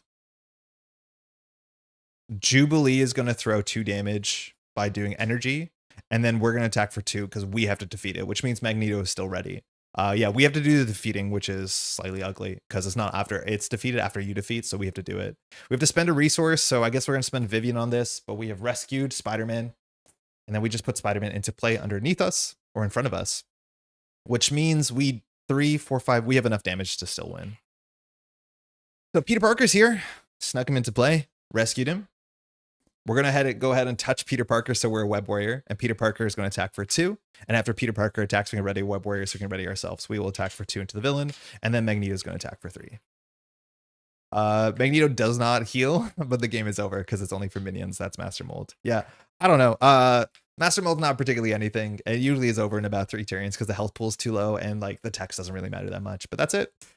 We go on. I mean, that's fine. The next 2 scenarios are really cool. So Master Mold is definitely not the coolest point in this box. So find the prisoner side scheme was defeated, record it in the campaign log, did it, fantastic. Remove each future pass card. Mind you, we only draw like 3 encounter cards this whole game, so unfortunately we added more encounter cards without removing any, which is not great. We could have hunted it down by playing one way or another, as Matafer is saying, we probably should have. We remove each roll upgrade that begin the game and play for the campaign. We've already used ours, so it doesn't matter. Jubilee's safe. We're on 4 health. We could have actually jumped down and recovered 1 turn there, and then just say Master Mold could have schemed. That might have been right, so we can start next scenario on like 9 health. Or 10 health. That actually might have been better to just like go ahead and heal. And then we record the name of each ally in the game under find the prisoners or rescue captives. These allies cannot be used. Oh, so I'm glad that we rescued Spider-Man there. Otherwise he would not have came back. I did not read that text. The scariest part about the scenario is that left you with 4 health. Yeah, and it honestly might have been right. Like, let's just simulate how this works. So say that Master Mold is on 2 health left. We probably should do this actually just to like make sure it's good. Oh, hold on. So we're on recover 2. The villain is on 2. So what probably would have been strictly better here is instead of attacking for 2 again, we'll jump down to alter ego and we'll just recover for 3. I just want to see if we can do this because recovering is actually pretty good here, and then we'll pass. We'll draw 6 and we basically have to defeat 1 more thing and we should be okay. So we'll do 1, 2, 3, 4, 5, 6. This will go to 5. Master Mold will scheme, which we could lose here. So like, I don't know actually we should commit to this line. But Master Mold says when Master Mold schemes against you, discard cards from the top of the Sentinel until a Sentinel minion is discarded. Exhaustion. Unit upgrade. Dark Design's out. It's good. 2 Dark Designs out means we're fine. Oh. Oh. Oh, wait. Did we commit to this timeline? Because it's the worst timeline now. We put a Sentinel minion in play. Do not give Master Mold. So Master Mold schemes here for 3. I don't know if we're going to pursue this timeline anymore. I think it's a bad timeline. We go to Master Mold's agenda. Like, this could be really, really bad, actually. I don't know. We should have done this. I take this back immediately. So it says, when revealed, shuffled and counter discard pile into the deck. Each player discard cards and throws a Sentinel minion. Yeah, this is not worth it. Healing 6 is not worth having this. We got Drew Bastion, who has 10 health, toughness, victory. So like that's not good, and is a Sentinel, so Master Mold has guard. The good thing about guard though is Jubilee doesn't care. So like ultimately, actually, this is probably pretty safe. We just have to survive this round. But like the fact that Master Mold is on exactly 2 damage means Jubilee's attack is not an attack. So we don't care about all these Sentinels. So this is okay. We just have to survive 1 encounter card. Kind of frightening, actually. If we drew a way to get rid of Bastion, we'd be okay. And we might have it, actually. So we'll see. So each player discards cards on top until there's a Sentinel minion put into play. Mind you, put into play means both of these will scheme. And that's actually going to cost us the game. Master plan, touch, Sentinel Mark 2. Now, this is what I meant, like the difference between drawing the 10 health on turn 1 and this. You put into play, so this thing just has 2 health and no tax. Like, it's absurd. Okay, so now that these are in play, these will activate against us. Let's see what the back text of this is. This ultimately might be good for us. Ian, it's going good. How are you doing? How's your Sunday? So then we flip this over. It comes in with a bit of threat. Luckily, we discarded 2 advances, but they're back into the deck, so we're in a scary spot once again. This is Master Mold's agenda. It comes in with 1 threat and has the same text. Each Sentinel minion gets guard, and it gets 1 a turn. Bastion schemes for 2 and a card. I mean, we could just lose here, though. I don't know if this was right. So Bastion schemes for 2 and a card with Villainous, so 1, 2. Boost on this does nothing, and then Sentinel schemes for 3, so this goes to 4. We have to just survive this 1 encounter card. We did. It's a stun beam. So stun beam says attach a Sentinel minion without stun beam, otherwise the character gets surge. After attached minion attacks and damages the character, it doesn't matter. We'll put it here. Okay, so the only thing that we can do here is that we have to knock out Bastion. We technically don't have to because, again, Jubilee can attack Master Mold without dealing with the guard, and she does 2 damage, so it's perfect. But knocking out Bastion would just be good for us. So the question is whether we have 10 damage here. Very awkwardly, I think Boom Boom's text still fires, but the problem is like Boom Boom's text fires at the end of the phase, and we'll probably hopefully have 1 by the end of the phase. So we want to heal for 3, but we don't have to. Our hand has, I would say, no damage besides Anika, and Anika is 2 damage, so it's not the worst. But I think all we have to do here is figure out how to deal enough damage to Bastion. So Jubilee needs to keep an energy. Boom Boom can attack for 1 to ping Bastion. That's fine. Whatever. It does only 1 damage. The bomb won't go off. Then we have to do 10 damage. We have 3, 4, 5, 6, 7. I think we're short 1 damage. Unless we can play Anika and Jocasta, which I don't think we can. I think we're short 1 damage of dealing with Bastion. So we could try and greed for 1 more round, but if we draw Dark Design, we lose, and there's a crisis here. So kind of scary. Worst comes to worst, we just heal to 10, and then like Jubilee Master Mold. But yeah. We could just Jubilee Master Mold and walk away. Toughness, Villainous, Victory. Yeah. You can kill Bastion if you don't recover. Yeah, if we don't recover, we can kill Bastion. It's almost definitely worth it, right? Because then we have 2, 3, 4, 5, 6, 7, 8, 9, 10. And Nika's 11, 12. Yeah, I guess we don't recover and we just deal with Bastion. I wanted to do both, but I don't think it's possible to do both with this hand. Yeah, we'll flip up. Okay, we're in hero mode. Whoever we touch doesn't matter because the text on Go and Rogue is not worth firing at this point. Yeah, it doesn't matter. So we'll just go ahead and touch Spider-Man. Oh, actually, this does matter who we touch. We touch Spider-Man. We'll use Boom Boom. We've ruled that Boom Boom's text will still matter for the rest of the phase, even though she's gone, but it functionally doesn't. But there's a bomb counter on Bastion. It just means we'll be gone by that time. So we knock out the toughness. We'll attack for 2. We'll attack for 2. That readies us. We'll attack for 2. We'll attack for 3. Takes the damage, doesn't matter. We don't have to be careful about this. Then we'll spend 1, 2, 3. on Anika. Mind you, Jubilee and Magneto do not count for our size, and Anika will attack for defeating. Cool. Then we'll just use Jubilee to do 2 damage, throwing out this energy, and that's it. Only takes 2. Yeah. So 1 more turn. A bit sketchy. Admittedly, when we advance, you draw another minion, so that does cascade really bad. Where if Magneto schemes out, draws a minion, then this draws another minion, they both scheme. Like, you can't just one-shot the second stage. I guess that's scary. Could have been. And if we drew a Dark Design, we would have lost the game. So that is what it is. But at least we're on 7 health now, and we got rid of Bastion, which means there's no more minions from the Future Past set. I think this is the one that we added this round. Yeah, I think it is, because the only one we have left in the deck here is Nimrod's Portal. Okay, so fake out. Second Master Mold's ending. Better for us. Have a bit more health as well. All right, we're next on Mansion Attack. This one's quite fun. We have to defeat a whole bunch of different villains. We don't know which ones we're going to be dealing with, and we have to protect 2 different locations, so there's a bit of variability here, but let me just quickly clean this up. So far, and this is not a good example because you can really just rush through this campaign or this scenario, is that we have not learned anything about Dora Milaje besides that they are expensive. They are still quite expensive, and our cost curve is so high that adding all these 3 cost cards to our deck is pretty bad. I don't know what else to do about this. Like, we could just play cheap allies. We could play maybe a shield spy. Like, maybe it is just worth putting Nick Fury in our deck. I think it is. Ultimately, Nick Fury is just a good card, and Nick Fury does work with Evaluate Threat for a couple different reasons, and the scenarios are only going to get harder. So I think we could definitely cut Nick Fury.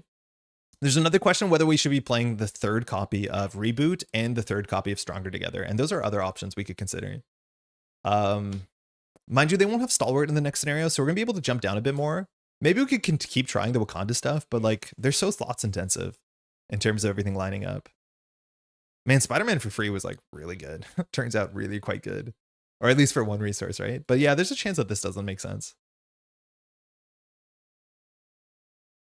Oh yeah, the timelines converge. Good timelines. Hey, Nanako the cat. No, Nanako did not get lunch. She's waiting for lunch. She's getting her lunch now. All right, let me just clean this up. How's everyone's Sunday morning been? We have been quite busy. I want to say this, and this is like the funniest thing, like no joke, the funniest thing. So Friday was my birthday, and so folks came over and nicely we got some birthday presents. And when we streamed on Friday, there was like 2 conversations that people were asking in chat about like, hey, what do you think about this? Have you done this? One of the questions was coming up was about Unstoppable, which is this like Renegade Games solo hero series card game, which is this like deck builder that's called what is it called? They have a really good name for it. A tempo deck builder or something. Momentum. They call it a momentum deck builder. And the idea is that in that game, whenever you defeat an enemy, it flips over and becomes a card in your hand. And the game doesn't have a lot of card draw, so that's kind of what you end up doing. Whereas like if a card knocks out this card, that draws a card, that allows you to knock this out, which draws a card. And it's like a really moorish, it's a really fun puzzle. I've liked that game a lot. Now, more people know about the game because recently, they just kickstarted the next version of the game, which is not, from my understanding, compatible with the first game, but it's themed around Dungeon Crawler Carl. And I said, I don't know what Dungeon Crawler Carl is. I've heard of it, but I've never like interacted with it. And then my partner got me the book as like a present. So I'm only a couple pages through it, but funny enough, things did converge on that timeline as well. Secondly, I think Pseudo came in and was asking like, hey, what do you know about Earthborn Rangers? And it's a card game that I have played a whole bunch of. I played a couple campaigns of it. I have the second big box expansion, but I haven't dived into it. And I said one of the issues with that game is that it's really hard to get the expansions because they've been putting out a lot of smaller expansions recently. And they're only like 30 card expansions. They're not pretty big expansions, but because they're printed locally in the States, they're just more expensive because they're like, you know, more economically sourced, which is great. But also because now they're really States centric, shipping from the States just sucks as a Canadian. De minimis has changed, and just like moving things of a big box size with only 30 cards in it just doesn't make a lot of sense. So it's hard to get that product. Yeah, for my brother-in-law, my sister, they just shipped in all this stuff that is out so far. So like this stuff also showed up. But it's no joke, like the 2 conversations we had on Friday morning, by that evening, I was like, oh, that's really, really kind of goofy. But thank you for the presents to my family. It does have a funny card draw mechanic. Since you can attack the top of the deck, there are draw effects that draw from the bottom of the deck. Yeah, and there's cards that allow you to discard things, so you don't get the benefit, but you get rid of the enemy, and then you can put them on the bottom of your deck. It's a really cool game. I find it to be quite neat. I'm excited to see what they've done with Dungeon Crawler Carl, but I just didn't follow it at all because I knew nothing about the source material. So I'm like, this seems like for somebody else, but maybe 2 stones, 1 bird or whatever. Anywho, let's clean this up. It was like very much every single conversation on Friday. It was like, oh, that's cool. Legendary Alien was a good card game if you can still get it. I played it once at my friend's place, one of my Arkham friends who has the collection. Legendary, I know, is like really, really far reaching in terms of the amount of expansions, and you know, it touches so many different IPs. The core card game itself was like, it felt old, and I think it is. I think Legendary's been around for a while, but like nothing that it did felt different than like, I don't know, Ascension or Dominion to some extent. Like it didn't feel like it was doing that much else. This whole like villain-esque scenario about like dealing with the eggs, and I think there might be multiple scenarios. We only played one of them. It didn't grab me the way that I wanted it to, but like it's the sort of thing that I also know I need to stay away from, because it's like if you want to play Marvel deck builder, there's like 1700 expansions, and I'm not a person who's good at only getting like 2 expansions. So like for multiple reasons, I'm just kind of scared of it. Let me know if there's good things about it. But yeah, from what I've seen, it's like it was very straightforward in terms of a deck builder, and there's nothing wrong with that. Like deck builders are very, very, very fun. I just don't see what the pull was off the bat. I'm also like, I've only seen one Alien film, so I wasn't the sort of maybe target demographic who, like, I haven't seen Aliens even. I've seen Alien and maybe Prometheus in theaters when I was in university, but I'm also not the biggest Alien super fan, which I think would help, but I don't think is necessary. There's a new Marvel Legendary coming out this year, and the DC Legendary, are they rebooting it when you say a new one, or is it like still has to be backwards compatible? I think for my taste too, I'm definitely way more on the Marvel side than the DC side. In fact, there's a lot of DC heroes that are like anti-theme for me. It's like I don't care about Superman. I don't think I ever will. Cool. It's a new core set. Okay, so are they like rebooting the entire franchise, or they're just saying like this is another entry point?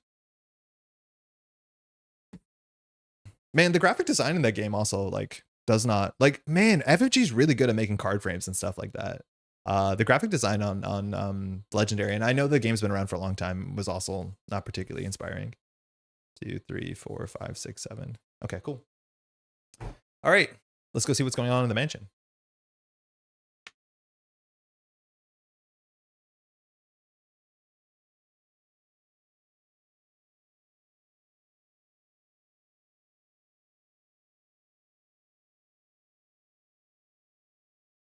I find this scenario to be pretty hard, honestly. I don't know. I don't have the best win rate against Mansion.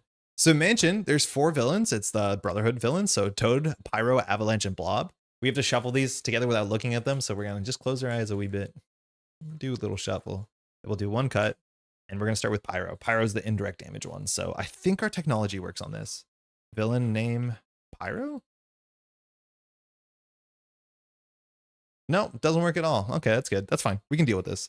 So this is Pyro B, because we're playing on Expert. Comes in with toughness and 17 health. 17 seems like a lot. We have to defeat, I think, 3 of these, if I'm not mistaken. I'll have to double check, but it's been a minute. I think on Expert, we have to defeat 3. So toughness and victory. Surprise attack is part of our campaign story, so that's going to be on the table. It has a hazard, so like it's not really a conversation of whether you can or can't defeat it. Oh, not you. Same name though, huh?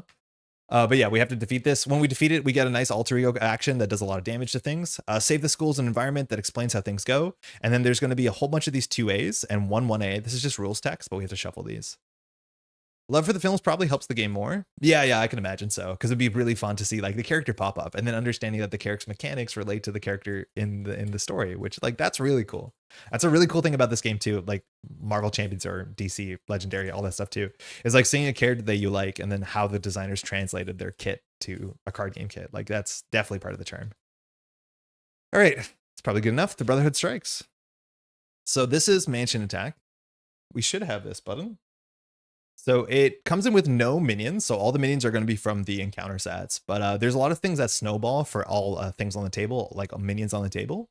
We have these Brotherhood minions, and they do match the name, so if Pyro shows up, I forget what the rule is. I think the main Pyro just activates against you, and that's the encounter card. Mystique is in here, which she's also our Nemesis set. This is the first scenario she hasn't shown up yet, but we also got out of the scenario in like 3.5 turns. So the Brotherhood strikes. Okay, so this one, excuse me. Put save the school environment to play. Shuffle all copies of the main 2A and stack them underneath this without looking at it.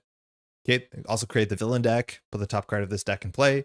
This is the Brotherhood Strikes, which has weird text on it. The balancing is, this puts it into the victory display. So deal each player face down a counter card, advance to the next card of the main scheme, add this card to the victory display. So adding this to the victory display is something I think I might have forgotten before, but this counts as a card in the victory display, and your lose condition is attached to how many cards are in the victory display.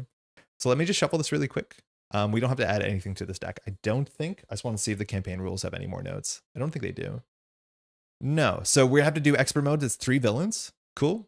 Our setup is shuffle the future past cards. If Jubilee's on play, each captive is in our deck. If find the prisoners, we take a random upgrade, and then that's it. So the setups are really, really simple on these. So we're going to have one of these 2 upgrades, but we'll just shuffle the deck.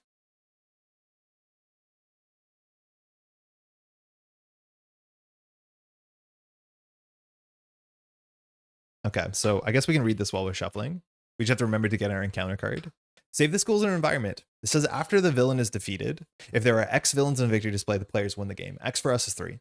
Otherwise, deal each player an encounter card and reveal the next villain. If a minion with the same title as the new villain is engaged with the player, discard that minion and the villain activates against the player. So that's the rule when a minion comes into play, or sorry, when the new villain comes into play and the minion's already there. I would have to double check the rule book, and I can never find the section where it is. But if the villain is Pyro and we draw the Pyro minion, I think we discard the minion and either it gets Surge or Pyro just activates against us. I'm only 50% sure which one that it is. If that comes up, we'll look it up, or if someone in chat knows a bit more confidently than I do, that'd also be appreciated. Looks like the new core set is introducing a new art direction, refactoring over 250 cards and introducing an updated rulebook. That's still backwards compatible. I mean, that's pretty cool then. That's the sort of on-ramp that would be exciting for me for sure. Uniqueness rules, discard and gain surge. Okay, cool. So that text is only on save this school specifically. So uniqueness rule, discard and surge. Cool. I think this is the first time that the uniqueness rule like really, really mattered. Besides like, you know, your Gamora weakness or whatever. Taskmaster, I guess, actually might have been the first one. All right, so we just give ourselves an encounter card. And then these are 4 different parts of the school. I guess we shuffle them, but we'll just still roll a die. This is technically in the victory display, so it counts. I guess we'll put it here. It's a bit weird, and we'll mark how many cards are in the victory display on it. So we're just going to roll a die. There's 4 of them. We can only fail one of them, and then we have to win on the second one. So 1 will be the top, 4 will be the bottom. It's 2, so that will be this one. And so we're going to figure out where we are defending Xavier's Mansion. So attack on Xavier's, the backs of these are all the same. Flip this card. We'll find out we are defending the courtyard. Now, each of these give like ongoing passives to both enemies and both to allies and friendly characters. So the courtyard just says everyone gets +1 attack. So it's just an absolute brawl out here. Comes in with 1 threat, advances on 7, which is not the highest, but that's okay. But everyone having +1 attack is an easy thing to forget. So we're going to do our best here. So we'll put our attack at 3. Mind you, boosting your stats is really good with a deck that has a lot of readies like we do have. But Pyro also has +1 attack, which I will mark with a die. Now, Pyro's shtick is to have low attack, in theory, and then like Pyro does indirect damage, but yeah, we can deal with this. So this is the setup so far. This is Pyro B. Pyro B is toughness victory 2. After Pyro attacks you, discard the top 2 cards of your deck. Take 1 indirect damage for each printer resource icon discarded this way. So more resources in our deck, the more damage. This is indirect, so having allies would be pretty good. I think Victor Mancha only decreases damage from attacks, and this is technically not part of an attack, so we can't decrease the Victor Mancha. So I think we're going to take out these. Mind you, we should have done this before we saw the courtyard, so apologies. That technically is not appropriate, but I think we're just going to put in Nick Fury. What else are we going to put in? I think we just need to put cheaper cards into our deck. So Nick Fury, we could try a plan B, because I think we're floating a card somewhat consistently, and that's like not a bad card to have as an extra card. I don't think it's a priority card we'll put down, but there's a bunch of cards where it turns we have 1 card left over, and like plan B kind of feels good for that. But Nick Fury seems okay. He's expensive. We don't need Prof X because we have the Confuser stun. We could put Ironheart back in because she's functionally cheap and she could actually like make some hands a bit better, and she's just like consistent. The problem is her trait doesn't matter, and we want all the characters in our deck, their traits to actually matter. So give me 1 second. We don't start with tough. Let me get the binders. 1 moment.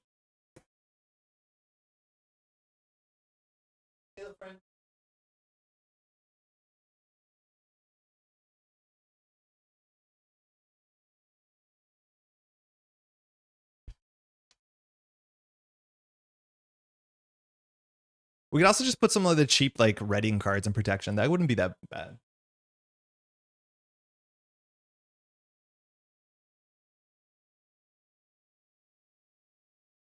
Mockingbird for stun and shield, maybe? I mean, that's not terrible. I like never play Mockingbird, and obviously she's like one of the better cards in the game, but I just never play her. I think there's a chance that we don't need to play Mockingbird for our deck because our deck has access to a lot of 3-cost stun already. But like, maybe not the worst. Maybe not the worst. Like even Grant Ward might be worth something. But then Grant Ward also comes at your resource curve kind of aggressively unless we have a wild generator. But we could do her. Nick Fury seems good. Shield Spy is fine. Those are okay traits we care about. Otherwise, like we want to try the Guardian thing, we could try the Guardian thing, but they're relatively expensive too. The cheapest Guardian we have is Star-Lord and Starhawk, and they don't require us to do anything. Like we just flat play them. The problem is Star-Lord has text, and it's bad. Like it's not good text. We do not appreciate that text, but that is technically a thing we could do. Gamora is really good for our deck. The problem with her is we need to have a Guardian in play first, and that is tricky. Oh, Cosmo. We can play Cosmo. Cosmo's a cheap Guardian. I forgot about that. Well, let's try the Guardian package. So Cosmo's cheap. Starhawk is really cheap and really good. And then we can play Gamora. We could even like put more slots in and play like Groot and or Rocket. But I could see us playing Cosmo. It's just a 2-cost like value card. It's like Cosmo's text doesn't matter, but it's a 2-cost ally. Like the floor is not that bad. We could just name Treachery and discard the top card of the deck, right? This has been errata to only interact with the encounter deck and the player deck, I think. I think it still works with encounter deck.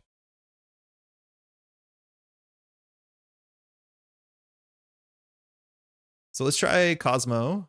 We'll try Gamora. Gamora discards for events. Our deck is about events. So that's good. And then we have to play another Guardian. I think the easiest Guardian is Starhawk. And Starhawk is just a good card and is cheap and is a resource on a turn that you need it, which is cool.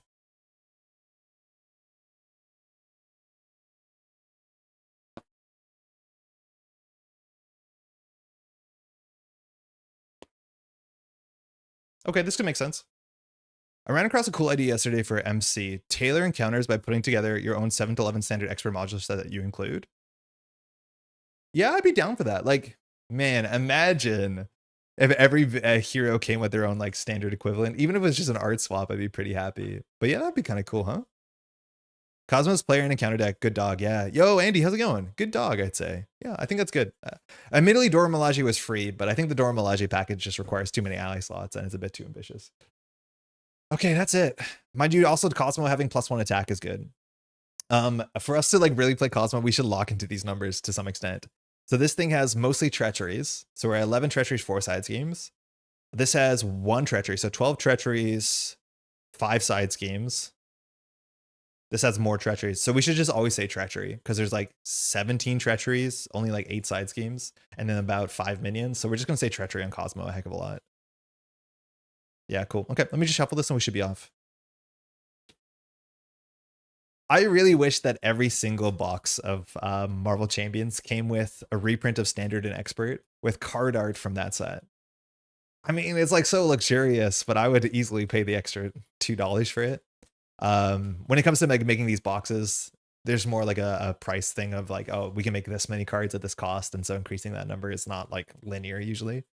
But yeah, man, extra standard sets would also be sick, even if it just had new art. But yeah, choosing an own like standard encounter set from other sets that like interacts with you in a favorable way or a disfavorable way would be cool too. All right, we get one of these two. It's Heroic Intervention or Surprise. I couldn't tell you which one we'd rather keep for Magneto, so we'll find out by just rolling a die. Even, we're heroic. Odd, we're surprising. We're heroic. Cool. Heroic Intervention. I don't know what this one does. I think Surprise shows up in 2 of the sets. So we spend 3 resources of any type. Ow, expensive. Remove 5 threat from among schemes in play. Gain a tough status card. I mean, that's not bad. I don't know if we'd rather have that in Magneto. What does Surprise do? Surprise says... That's a bad surprise. Surprise is this. After your thwart, remove 3 threat from among schemes in play. Confuse an enemy. I mean, that's also fine. But I do think we start with steady on the villain. Do you think it's worth it to buy very expensive out-of-print heroes if you like them? Or would you do it if you were in my shoes? Money is a hard thing to talk about because it depends how much money you have, right? Like, how expensive something is dependent on how much money you have and what that money means to you. I think ultimately... it depends who you're paying as well. If you're paying scalpers, I'd be like, no. If you're paying a store, I'd be like, probably not. But if you really like the hero and it's going to like translate your money into whatever happiness you think it's going to translate into, I mean, like, that's good. The money doesn't go anywhere else, right? I guess. I don't know.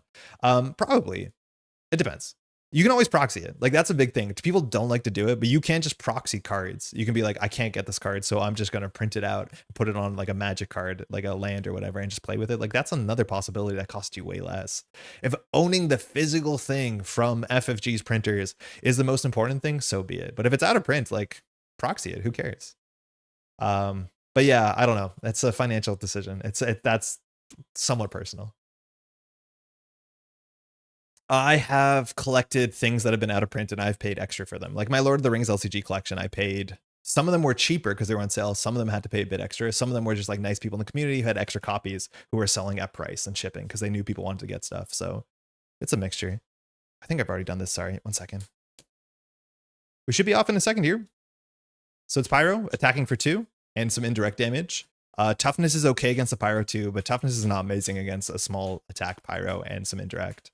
We need a clear surprise attack on turn 1, so we have only 3 cards in our deck that can do it. A cleared area would be good. There's only 6 side schemes, so Skilled Investigator is not the worst, but we start with 1 on the table. All right, coffee, and we're off. 1 second, please. We could recover for 3 here. It's not that hard to jump down because Pyro and all these villains are pretty soft to stun or confuse. They do have a bunch of extra activations. There's a whole bunch of cards that say like, if this character's in play, do this character's in play, do this character's in play, do this, including activate if I'm not mistaken. Hey, Tony, I found Rise of the Red Skull for 90 euros and I denied. I'm not playing scalper money. Yeah, that's absurd. That's someone trying to take advantage of you. And admittedly, like, if someone's paying it, that's the value of the product. But like, I would just feel bad having a product on my shelf to be like, I was ripped off for this. Like, I just wouldn't like interacting with the thing because it would remind me that I was taken advantage of. And that's sometimes can be a hard thing, but I didn't think about that, but that might be a good idea. Thanks for your opinion. Yeah, proxying is easy. You can find card scans on the internet. Just, you can get them professionally printed to some extent. There's a couple of services that'll do it. You can also find online if you're not comfortable proxying like FFG cards, which might be a bit, legally dubious. You're not selling it, so I don't think it actually ultimately matters. But you can also find like people have altered versions of heroes to be like, oh, this is a full altered package of all the cards in War Machine, and you just print that, and that's your altered, community version. That's totally legit. FFG cannot stop you from doing that, from my understanding. Not that that's a concern, but yeah, it's just proxy stuff. Like, you don't have to pay money. It's just a card game. It doesn't matter. I come from a background of a card game which proxies are legal at all levels of play. So at the World Championship in Netrunner, people are playing with black and white photocopies. Like, at the end of the day, this game exists not to extract money from you. It's meant to be sustainable, but it is for the people who make it. But it is like, yeah, you're not meant to pay $90 for 56 cards. Here we go. Genius, nice. We like that. It's good. It's a resource. Touched. This is fine. This don't crash out. This is fine because as long as we discard this, we can grab it from our discard pile. So this is ultimately better than mulliganing into it. It just is one fewer card that we can like dig into, but we'll obviously get rid of it. Sorcerer Supreme. Yeah, so we have 2 mystics in our deck. This is probably a maybe hold on to. If we draw a mystic, we'll definitely snap keep this, especially because we have a double. But having 6 hand size is obviously good. Our deck has about 5 research generators. We need to have like 2.5 on the table for our deck to be like really fluid. Starhawk, interesting. So Starhawk thwarts for 1, we thwart for 2, so we can clear surprise attack. So it's already a pretty good floor. And then Starhawk unlocks a Guardian Axis of Gamora if we draw her. So that's nice. It's a new change. Okay, I mean, that might be too expensive. That might actually be bad. Because if we play Starhawk, then we have to play Gamora for 3. I mean, we have 6 cards in hand. This is 2. We could just play Starhawk Gamora, and then Gamora draws a card, which won't be super useful. But we actually could like rip out Gamora Starhawk on turn 1. I mean, maybe we do it because it's fun. We have Going Rogue, which is probably a bit better. We can confuse Pyro. Yeah. So we're probably not keeping Gamora, but we're probably keeping Going Rogue.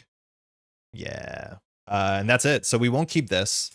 It sucks to draw Sorcerer Supreme first. Ideally, you want to find one of your Mystics first and then eventually draw into Sorcerer Supreme. But now our Mystics are not super valuable until we're about to deck out.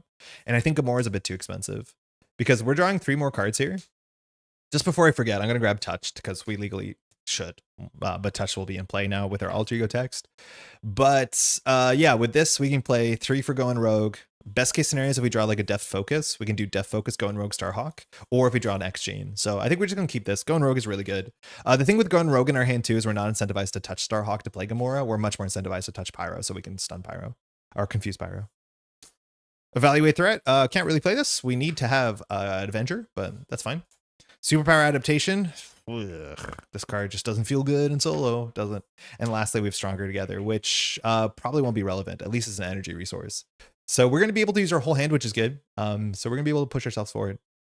Played some champs yesterday. First game with SPDR. She's kind of incredibly fun. Also, we could these awesome alternate standard expert 1 sets of COH. I'm locked into standard 1 now. Heck yeah. Yes, SPDR is like a ton of fun. And I think it's the sort of deck that's like fun to discover. I don't know, Andy, if you realize like her hero card is an interface. I think everyone misses that on their first playthrough. But she is a deck that like a lot more repetition also gives you a lot more joy, which is good. Starhawk unlocks Guardian synergy if we draw Gamora and then immediately draws Gamora into opening hand. I know that we can't even keep it. Like, I don't think we can play Gamora and Starhawk. It's especially with the Going Rogue. If we didn't have the Going Rogue, I think we would have done it. But we have a huge incentive to like stun Pyro, or confuse Pyro with this hand. This hand is good. This actually hand is pretty good. So if you're not familiar, Jubilee allows us to use the energy resource. So we can always do Jubilee, Going Rogue, Starhawk, and we have a perfect hand play, which is quite nice. We could recover for 3. I think that's reasonable. Pyro is just going to kind of hit us with indirect damage, and that's hard to deal with, and attacks harder than normal, so that's fine. So we're going to start an alter ego. We're just going to recover for 3. We can attack for 3, but I don't think so. I think we would want to just stabilize first. Trade and Arrow is a great title. Thank you, Joey. I have a lot of fun coming up with title ideas. It's like they need to be short enough to sit on the thumbnail, so they're usually like punchy 3 words, but it's a ton of fun. Glad you appreciate it. Starhawk. I thought Gloves Off was good, but it did not like tell you enough about what our rogue deck was, which is specifically a trait salad. So Trade and Arrow, I thought might have done it. All right, we play Starhawk. We have an Aerial Guardian, as much as if we touch an ally, we're Aerial anyways. We'll touch Pyro. So when we touch Pyro, we get Retaliate, which somewhat matters. But more importantly, now that we play Going Rogue, we have Retaliate, so we can confuse. So we'll clear surprise attack. I will confuse Pyro. Okay, when we can clear surprise attack the scheme, we have to do the thing where we shuffle the bad thing in our deck. So it's a 50-50 which one's in our deck. Even will be on left. Okay, odds going in. And then we get to flip that card over. That card is nice also. It's a card that has benefit in Alter Ego, which is good for us to be able to have the confuse already. This is reactive. Reactivate defenses. So this comes in as an alter ego. We can spend every kind of resource in the world to deal 5 damage to every enemy in play. It's not an attack, and then you remove this card from the game. Not every time do I fire this, but you can get overwhelmed in this scenario. A lot of the minions are like 4 to 6 health. Even there's like a 9 health one. So this can be useful because we're not very good at dealing with small to mid minions. The only card we have in our deck that can deal with small to mid minions is Cross Counter, and it's 3 cost. So we'll probably appreciate this for sure. Okay, we have to consider Starhawk. Starhawk actually is like pretty high skill cap, I guess, because you want to knock out Starhawk perfectly. So you're incentivized to attack for 1, thwart for 2, or vice versa. Technically, Starhawk is 3 attack, so attacking is a bit more valuable, and then we get thwart for 1 next turn. But I think we want to keep Starhawk's attack for 3 on a following turn when there's a minion because of the thing we just said. So we're going to go ahead and just do a tempo thwart for 1. And I guess Jubilee is just going to ping the toughness, which is a bit of a waste. Yeah, actually, that's a bit of a waste. I mean, what else are we going to do? Because like the Retaliate's going to take off the toughness. So instead of like doing 2, we can do 1. So we could like Stronger Together, but Stronger Together only works if we share a trait. So the only thing we could protect damage from is Jubilee. So like we could just protect Jubilees for Stronger Together, which is the same. It does 2 damage for an energy resource, I guess. I don't know. Maybe we should take up the toughness and attack for 3. That could be more damage. But whatever. We'll just zap the toughness for 2. I might have missed you talking about it, but you haven't used touch action. If not attached, you get the benefits of Stalwart and Superpower Adaptation. I might have missed you talking about it, but if you haven't used touch action, it's not attached to get the benefits of Stalwart. Scott, I'm not sure I fully understand the question. What you might be answering. So we cannot get Stalwart because when it's on us, it's not attached to us, if that's what the question is. So specifically here, our hero text says that you can attach it to another character. When it's not attached to us. It's just an upgrade we control, but it does not go back to us. It just goes set aside. So currently I put it here, but technically it's set aside. It's like off to the side, and then you can touch Pyro or touch anybody else. The problem is her text and all her cards that attach touch to things say another character. So you literally cannot ever attach it to Rogue. So we can never get Stalwart in solo, which sucks because that would be really fun to be able to take Stalwart off. But yeah, you can't touch yourself. Again, make a very funny Kellogg's joke or something. But that's it. Yeah, that was the question. Yeah. Unfortunately, it's not attached to you. It's set aside. Okay, that's it. We'll draw 5. No research generators. I recently ran Starhawk with Falcon using Ops Room and Stronger Together, knowing I could boost cards to protect a perfect block over and over. Really snazzy. Starhawk with Falcon. Oh, to get perfect block off of Starhawk? Wait, that's super cool. That's like convoluted, but like that's awesome that you can like very much make it sense. So you basically built your own Mockingbird, right? Like what's his name? Mockingbird. Hawkeye. That's gonna be. We don't play Gambit because he doesn't really do stuff with our traits. But besides this card, this is actually the one card that it does interact with because it is we can grab a card from our discard pile in event. Like Bulletproof Bell, perfect. That is really, really good. Bulletproof Bell is actually slightly awkward because if the damage comes off of Pyro after it attacks, we'll knock the toughness off, I think. Yeah, because the text on this is slightly weird. We'll read through it. We'll probably still play it. Clea's here for a Mystic, but Sorcerer Supreme is already out, so she's not super valuable. And a Going Rogue, which we don't need the thwarting here. So this hand is probably just Bulletproof Bell and have no resources left over. Oh, the cost curve. We need to find a Death Focus or X Gene. This hand is too expensive. So it's probably just Bulletproof Bell Clea, which is like kind of weird, huh? At least Clea is a bit better when she has 2 attack. All right, so this goes to 1 threat. Its text is just +1 attack for sure. And speaking of +1 attack, Pyro's coming in for 2 in a card. We're drawing 2 boosts here. Oh, sorry, that doesn't work. So I have to search our Pyro. So Pyro's coming in for 2 in a card. I think we are going to play the superpower as a Bulletproof Bell. So this text on it is a bit strange. So Bulletproof Bell says, when an enemy with touch attached to it attacks, prevent all damage. So we're preventing all damage from that attack, but Pyro's response text is not part of the attack from my understanding, so that will come through. So we prevent all damage from that attack and gain a tough status. So the tough status we have already, which sucks because now the damage coming off of Pyro's thing will actually connect. I think that's how that works. So Pyro's attacking for 2, 3. Homos Superior would attach to a minion. You really want to clear the minions because this card is cursed. It's 5 health and a toughness, which is a lot. So we take no damage. We do retaliate 1 to the villain. Technically in the wrong order, but Pyro here will now do his text. After Pyro activates, discard the top 2 cards, and we have to take 1 indirect damage. So Rogue's Jacket, bummer, discard. That's 1. Stronger Together is 2. So we have to take 2 indirect damage. Now you can assign 2 indirect damage to the same toughness as long as the character that's tough has at least 2 health. Or we could assign it to Starhawk and bounce Starhawk to our hand, which like doesn't really open up this hand. Kind of does, but not really. If we return Starhawk to our hand, we can just play Gambit. Maybe that's better.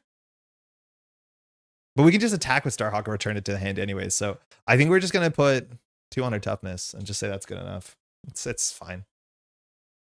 You can use Team Building and Falcon's Flock to essentially replay him. Oh yeah, because he's aerial, right? And I used Hanger Bay to block 2 attacks with him in 2-player. That's pretty cool. I do want to mention, because I forgot about it, Team Building was a card that I thought would be really fun in this deck. But the issue is this like saves you on other traits. And so it's a reason to like touch an Avenger to play your second Avenger. But the issue is a lot of the times this is on the table and you want to play the Avenger and you can't get the Avenger trait. But it's a really cool thing to be able to use Team Building exercise intelligently in Rogue. Exhaustion, hate it. Our activation is not the most important, but you just, I mean, oh, not you. This card is, it's good. So Surge, exhaust your identity. Dark Designs, okay, first time we drawn one of these in a while. We didn't get a Pursued by the Past counter, so place 1 Pursued by the Past counter, and we would scheme, but luckily we do have the Confusion, so that doesn't go through. That means jumping down's a bit harder here, and we do appreciate the 6 hand size. It's Toad. Good old Toad. And luckily Starhawk can knock out Toad, which is perfect. So that's glad that we thwarted. Toad has 3 health, attacks for 3 because of the Courtyard. And after Toad attacks and damages a character, you rip a random card back to us. So I think we're just going to do Starhawk, Gambit. We could do Going Rogue and jump down, but I don't think we need to. So we'll start with Starhawk here. And mind you, all characters have +1 attack. So Starhawk does 3, knocks out Toad. And when he takes exactly equal damage, you return Starhawk back to hand. Cool. Now, we don't need a Guardian for this deck cycle anymore. We technically don't need a Mystic for this deck cycle. So we could just knock out Gambit and then block with Gambit like an absolute hero. So we'll play Gambit for 3. I'm surprised how much Gambit we played today. So Gambit comes in with 3 of these Gambit counters. And when Gambit attacks, we can spend a counter to deal damage to any character. So Gambit will functionally attack for 4. So 1 on the ping, 2 off the damage, dealing 4 to Pyro. Jubilee won't do anything here. I feel like the Courtyard's pretty good for us. We should just attach this to Pyro in case we draw another Bulletproof Bell. We have no reason to attach it to us, so that gives us Retaliate. And we'll pass. We might actually have to block into Pyro here. We'll see what we draw into. Sleepy turn for sure. What if you played Civil War and the leaders have the team traits? I can't recall. They have Avengers trait. I can't recall, but it could be funny to touch the villain to get discounts. Yeah, you can touch the villain to get Avenger, which will matter for team building exercise. And again, there's certain scenarios where it matters. Like you can get the Ultron has the what's it called, the android trait that technically can matter. I don't think there's any champion villains, but there's genius villains. There's I think Avengers Genius is probably the only ones. Maybe some Thunderbolts have some ones they can overlap with. Energy transfer, fun card. A bit of healing ready. We really want to find our resource generators. Cosmo's good if Cosmo attacks infinitely for 2. Ever Vigilant, if we touch one of our allies, we'll have Aerial, so not bad. So glad we played that thing. Again, this is why I like just putting the thing on the villain's really good, because we did top deck a Bulletproof Bell, and we have an X Gene. So we want to jump down to play the X Gene because research generators are really good, but we don't have it confused on Pyro right now. So it's a bit sketchy. Pyro only schemes for 2, so we could be okay, and we've seen 1 Dark Designs before, so we might be able to just jump down. This goes to 2. Pyro's attacking for 2 and a card. I think we're going to do the same thing here, where we're just going to go ahead and do Ever Vigilant for the Bulletproof Bell, which means we're just playing the X Gene and passing and zapping with Jubilee, which is not amazing. We also could just sorry, I shouldn't type villain like that. It doesn't work. We could also block with Gambit here, but Gambit is representing another 6 damage, so I don't think we do. And Gambit is going to be good at knocking out minions, which is something we're weak at. So we're going to just do Bulletproof Bell. We'll give ourselves a toughness. We'll do Retaliate 1 to the villain, and technically was being attacked for 4, so we lost Blob, which is good. Then we have to do Pyro's Tech, so we have to take 1, 2 indirect damage. I think we're still going to take it to our toughness because our minions are really good, or our allies are really good. Okay, only 1 encounter card, so I do think we probably will jump down this round. It sucks to use Gambit for anything else because Gambit only has 3 health and 3 charges, but Gambit only fires a charge when he attacks, so we might just thwart this with ourselves. Nowhere is safe. Okay, so luckily for this card, we place a pursued counter. We have to discard an upgrade or support, so the only thing we can discard is Heroic Intervention, but it is a legal upgrade to discard, so we will. Forgot that was on the table. Probably has okay text, but it has says gain tough status, remove 5 threat for 3 resources. That's fine. It's back to us. Okay, sleepy turn, but I mean, the resource generators are here, so Jubilee will exhaust Jubilee to do 2 damage with an energy resource, so the villain takes 2. Gambit will attack for 3 and 1, which is 4 to the villain. Did I mess that up last time? We might have done 1 fewer damage. We'll just jump down, or sorry, we'll thwart for 2. Then we'll jump down. In theory, before we jump down, we can put this on Pyro. I don't think it really matters. We technically have this text, and then we're just going to play X Gene in Alter Ego because we did lose Gamora, so there's no big reason for Cosmo. And this is just really good because our resource cards our events are now cheaper. We'll pass. So we will get schemed on. Hopefully we draw into a card that deals with some threat. Southern Cross ain't it, but hey, that's a 2-card Southern Cross, which is good. The stun is really quite nice. We have Mancha with the Quinn Carrier we can't play. We have a Reboot, no androids yet unless we play Mancha, which is not bad. And then we have the Southern Cross. So 2 crosses. At least we have 1 event to turn because of X Gene. But again, no resource generators that are playable, unfortunately. This goes to 1. Pyro's going to scheme for 2 in a card. Now, Pyro's text, got to stop doing that, is only attached to attacking. So it's just, that's all it's going to be. So 1, 2, 3, 4, not the smallest. That goes to 5. So we just have to hope we don't get one of the cards that says Pyro activates. Oh, man. We did actually just rip the second one. I mean, there's only 1 more of this in the deck, so unfortunate. That just happens in solo. So this goes to 3, and Pyro's going to scheme. And because there's only 2 left, this will go through no matter what. So 1, 2, 3. All right, we lost the courtyard. We can only lose 1 more location. If we lose the second location, we lose the whole scenario. So pretty rough, but sometimes that's how it is. And like we jump down with no threat on the main scheme, and in solo that can just happen if you don't have it confused. So that's on us. Welcome to the cafeteria. So this one is everyone gets Retaliate 1. Yikes. That's a lot scary in some ways. So we will have Retaliate 2, which is kind of fun. But that means Retaliate 1. Our deck has a lot of allies, and allies do not scale well into Retaliate. So everybody has Retaliate, including our characters. This one is hard. It's really hard if you have an ally-based strategy. So basically every time that we have a Southern Cross, we need to send it because that's the most damage we can do for the least amount of Retaliate. Is Mancha to Quinn Carry the move? Can block? That's like a stun, yeah? Yeah, actually you might be right. Like Mancha is the Avenger. I just really want to be able to play the Southern Cross, but I think you're right that establishing the Quinn Carry is probably better overall. All right, we untouch. Technically we don't untouch, don't we? No, we don't untouch. Touch stays there. Because the untouched side is on the hero side. Oh, but after you change to this form, set it aside. Okay, so we should have untouched anyways. Okay, so we retaliate on our allies. We retaliate on Pyro, so everything hurts. So yeah, we could play Victor Mancha, and then we could just play Quinn Carrier. We could use Quinn Carrier for Jubilee. I think Quinn Carrier for Jubilee is really good because that's a lot better. I actually like this a fair bit. I think that's a good line. So we'll play 2 for Victor Mancha. Now we have to touch Victor Mancha, but I mean, that's fine. We could draw another, whatever that green card is that reduces damage, but Victor Mancha is kind of like a tough. Victor Mancha can reduce damage, and Pyro's only attacking for 1, so Victor Mancha might survive a couple. The problem is they interact. We'll jump up. We could recover for 3. Mind you, this has on 1 threat. I think we do recover, but recovering is only for 1 because we have 11 health. Otherwise, we can attack for 3. Oh no, we only have 2 attack now. We can attack for 2, taking 1, which feels pretty bad. So I think we'll probably thwart. Gambit also now only does 3 damage, but 3 damage is probably worth it instead of a block. I think we just need to do all the damage we can to Pyro. Man, having retaliate for the rest of the scenario is going to be really, really rough. Yeah, I think we'll just flip up. Here in hero mode, we'll touch Victor Mancha. So we get Aerial, we also get Android, and we get Avenger. So we can spend 3 resources for the Quinn Carrier, and at least we can still use the Quinn Carrier. So we can now exhaust the Quinn Carrier for a wild. We'll make it an energy, and then Jubilee will go ahead and zap 2 damage to the villain. This means with Gambit, we can defeat the villain. We just have to see what happens when the new villain comes in. I think it activates against us. Otherwise, deal each player an encounter card and reveal the next villain. I mean, we just might as well just go for the next villain here. I think we're not too bad. Technically, when we knock out Pyro, the second villain will also have Retaliate, but Gambit's going to be knocked out no matter what. So we're going to use Gambit here to deal the last damage. So we're going to attack for 2 into Gambit, but Interrupt does 1 damage first to the villain, and then 2. And then Gambit technically suffers Retaliate. Okay. So that means Pyro's out. We've knocked out the first one. The second one is now Avalanche. Avalanche requires us to exhaust our allies, which is not going to be super, super easy. And we give ourselves an encounter card. So to save the school is at 1. It needs to be at 3 for us to win. So we have to knock out 2 more people. So Avalanche is the second villain. Villain name Avalanche. Villain health set. I think it's 18. Excuse me. This is Avalanche. Toughness. Victory 2. After Avalanche attacks, you exhaust an ally control. And it's even if Avalanche doesn't damage you. So that's going to be difficult for sure. We'll just thwart for 2.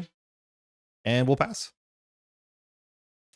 Okay. I think that was all we had to do here. We have Retaliate 1, mind you, which is nice for the toughness. And all our allies do. So Victor Mancha is probably going to block.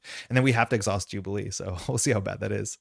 Power protection. Okay. See if we get a green double. Southern Cross. We'd love the stun for sure. Superpower adaptation, so we can grab green cards or basic cards. And mind you, a basic card off Victor Mancha could be the ready, but unfortunately we have to touch Jubilee, so it won't work. Cannonballs, maybe somebody we just want to keep exhausting, and a Vivian. So not too bad either. We can deal with this. You actually wouldn't resolve Retaliate. Technically, the villain changed to different Avalanche as a monster. Yeah, technically it wouldn't resolve, but the thing is, like, Avalanche also has Retaliate, so... Oh, you're right. Yeah, because Avalanche always has Retaliate. You're right. It wouldn't resolve regardless, because it doesn't matter. It's a new character. But... yeah, so actually that means Gambit was defeated by True Consequential. Yeah, that is true. Okay, this goes to 1. Avalanche is attacking for 4 and a card. I mean, Victor Mancha probably won't survive this, but we'll try. So it's 4 and a card. I mean, you're a hero. So 4, 5, 6, 7. So don't worry, Victor Mancha just takes 6. Victor Mancha doesn't do Retaliate because Victor Mancha was destroyed. So we did lose our friend as soon as our friend showed up. I mean, it feels bad. We have to do Avalanche's text here. Man, attacking for 7 is absurd. So we have to exhaust a character. I think we're going to exhaust Jubilee. 2 damage actually is not that bad, but what else are we doing with our basic? Like, maybe we exhaust ourselves. Because we're not going to do much, and Jubilee can always ping for 2, and she's the only character that doesn't deal with Retaliate. So this is a bit sketchy if we get attacked, but at least we have 10 health. But I think we're actually going to exhaust... oh, it says an ally. Okay, never mind, no choice. So that sucks, because Jubilee is really good into Retaliate, because with the Quinn Carrier, she just does 2 damage every turn. So we have some consistency on the table. 2 encounter cards. First, Master Plan. So we're going to go grab a side scheme, so maybe Vivian will have text. There are no side schemes on the table. Mind you, these are in the victory display, so we're going to discard until we find one. At least there's a bunch of these that scale with the more Brotherhood characters on the table. Oh, not this one, but this one's really good, actually. Protect the students. Shout out to, not this one. Shout out to Metaver. Keeps telling us to go search these things out. And there's a bunch of good side schemes in this whole campaign. So it comes in with 4 threat. When defeated, the player can search, their discard pile and deck for an ally and add it to their hand, which is pretty good for the sort of shtick we're doing in this deck. 4 threat, though, and a crisis. So at least we can thwart for 2, and then we could consider, I don't know, maybe Vivian can finish it? Yeah, maybe. Mutant Terrorists. I mean, strong title. When revealed, search and counter discard pile for the Brotherhood side scheme. Oh, that one's really bad. It has like Hazard on it and 5. So we drew 2 side schemes in the same turn. If it did not, you go for a Brotherhood of Mutants character. Okay, so this one I think gives them Quick Strike. I'm pretty sure it's part of the Brotherhood set. We technically can see what we shuffled into the deck, which is Nano Sentinel Tech. I think that gets your Nemesis. So it was in the discard pile, so illegal search, kind of.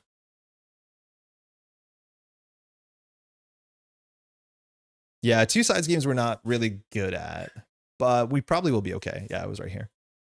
So this has Hinder 2, has 5 threat, which is a lot. Each Brotherhood of Minion gets Quick Strike, which is not great text, but the bigger problem is it has a hazard. And having a hazard on 5 threat scheme with text is like a lot. That is genuinely a lot.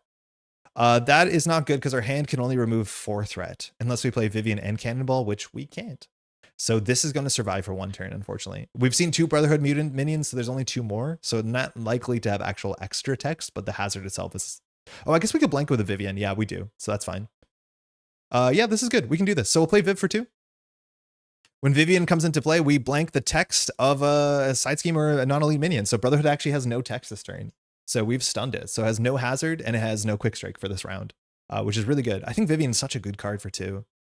Ideally, you want to attack for 1 and thwart for 2, but with Retaliate 1, it's a lot harder. So after Vivian enters play, choose an attachment, non-elite minion, or non-permanent side scheme until... I forgot she does attachments too. Till the end of the round, treat that attached text box as if it were blank. That's really good. We'll have to touch Avalanche. Problem is here, we need to take the toughness off. Otherwise, we're doing a really bad Southern Cross. So that means we have to attack for 2 into Avalanche. So we're going to attack into 2 into Avalanche. Takes off the toughness, we take Retaliate 1. It's going to put us further away from clearing the side schemes, but we're going to do what we're going to do. Because now we're going to do generate 1, Southern Cross. So we get the stun here. We're going to do only 6 damage, and we're going to take 1 as ourselves. So we took 2. The villain took 6, but we do get the stun, which will buy us a fair bit of breathing room. As much as we lose the Retaliate. Why can't you play both allies? We could, but it's not... We had 5 cards. I guess we could, yeah, but we really wanted to go for the stun. Yeah, especially because they used the X-Chain. We could have played both allies, but then we'd be 2, 4, 5. I mean, it's okay. Viv will have to do this, unfortunately. Now, her text should be active even if she's defeated, because I think it's just an ongoing thing. So this is still blank for the phase, and then we'll pass. All right, we'd love to draw our last copy. I think we have 1 more of Going Rogue, but maybe we spent all of them. Energy Transfer is good. That's 2 threat. There's the Going Rogue. Perfect. Energy is good for that too. Clear the area. Actually, might be a good turn. And boom, boom. Cool. So I think we can play a lot of this hand. Goes to 2. Avalanche doesn't attack. We don't do the hazard. 1 encounter card. Yikes. Things are rough here. Actually, no, this is rough in a different way. So this places the 4th counter, which means there will be no counters because once it hits 4, we have to get something else instead of an attack. So it's Mystique. Yikes. Mystique. So this is our nemesis. She has 6 health and toughness. When revealed, she shuffles into her deck. We have 3 side schemes, which I don't think our deck is well equipped to deal with. We really need Spider-Man. So we have to, when she's here, we shuffle Misled into our deck. When Misled is drawn, it puts 2 threat on the main scheme, which is bring us to the territory where we're just going to lose the game sooner than later. Luckily, her side scheme only has 2 threat on it, but it puts 2 Misleds in her deck, which means if we can't clear the cafeteria, we can lose if we draw both Misleds. I'm assuming we're going to lose to both Misleds next turn, because our deck is going to be like this many cards, and we're going to be drawing the whole thing. So we have to bring this down after clearing the crisis. We're in a pretty bad spot here, I'll be honest. Love the art on Southern Cross. I think there's an issue. Oh, hold on. Wait, I need to do the cut thing. So I'll do shuffle, shuffle, cut. Okay. So if I'm not mistaken, there was a criticism that I think is legitimate where like the art on Southern Cross is an uppercut. And then on the other one, she's actually doing a cross. I think the art is mismatched.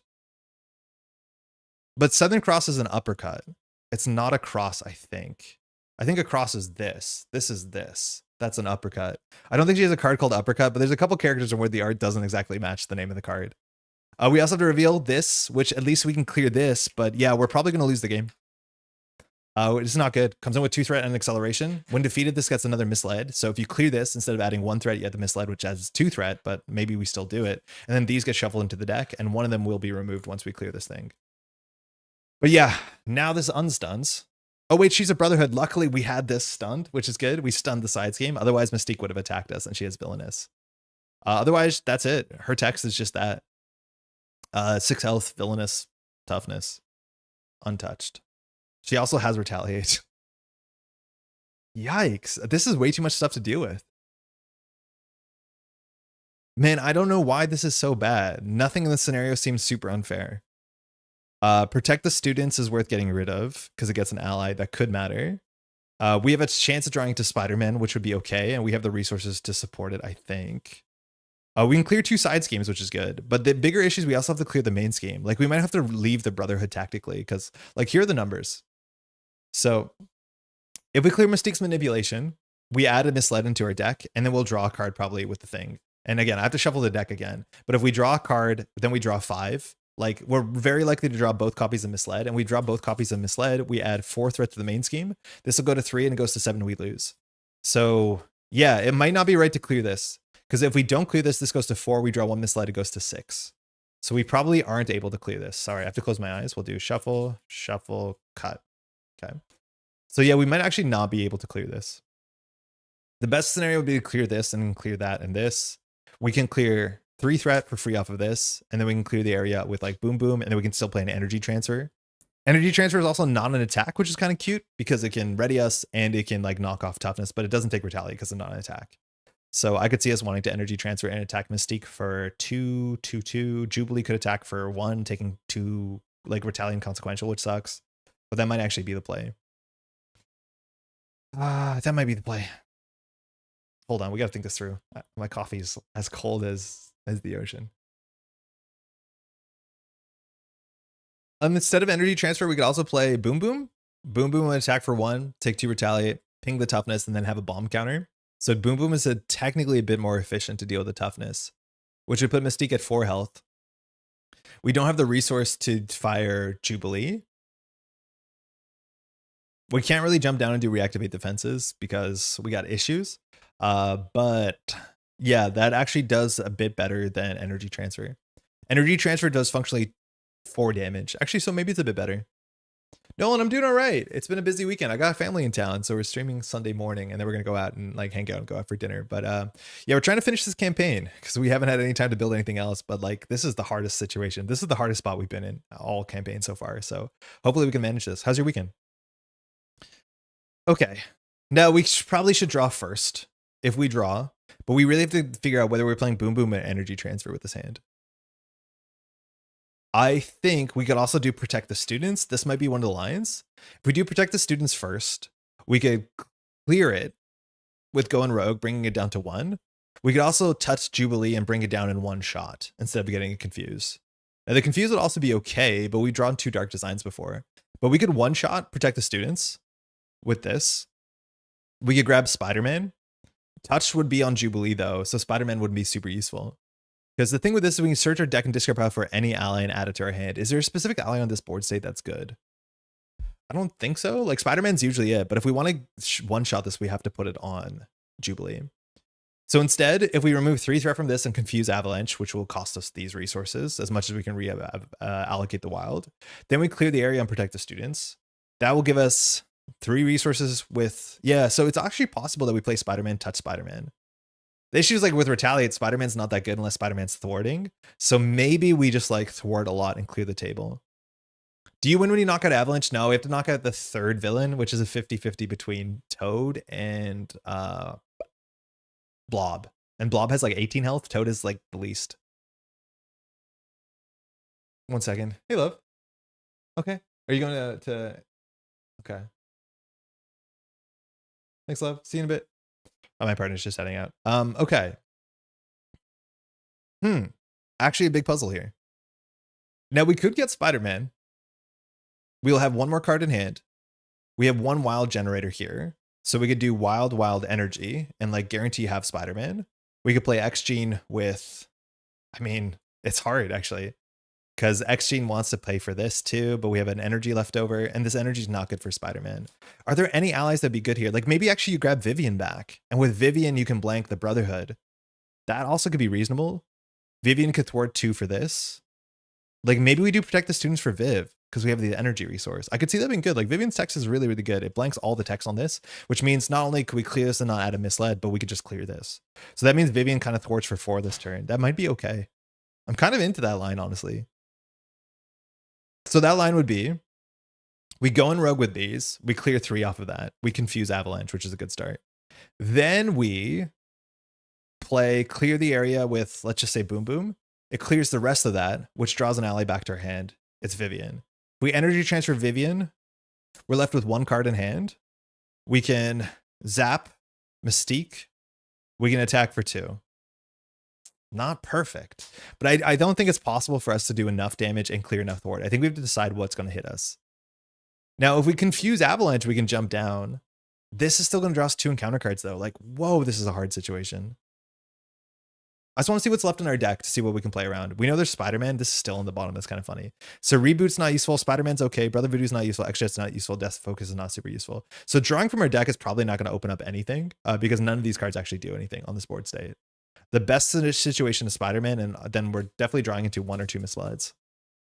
I think clearing this is not super important.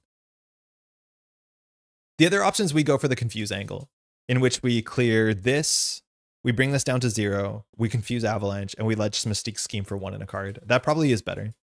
And then we can like maybe do a reactivate defenses after we draw 2 encounter cards and hope 1 of the encounter cards is a minion. But it's also likely that we draw more side schemes, and that's an issue. Yeah, that's a problem too. But I could see us wanting to jump down. I think jump down's probably the angle. Man, tricky. Okay, so how do we do that? We zap with energy transfer. That's that. We go and rogue off of this. We clear the area. We use protect the students to get Viv. We play Viv. It does manipulations. We thwart this for 2. Viv clears this without shuffling in.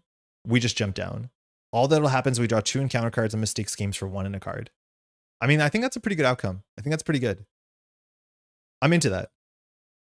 Let's see what we draw with this, but I don't think it matters. So we're going to start by doing X-Gene and Quinn Carrier after we touch Avalanche for Go and Rogue.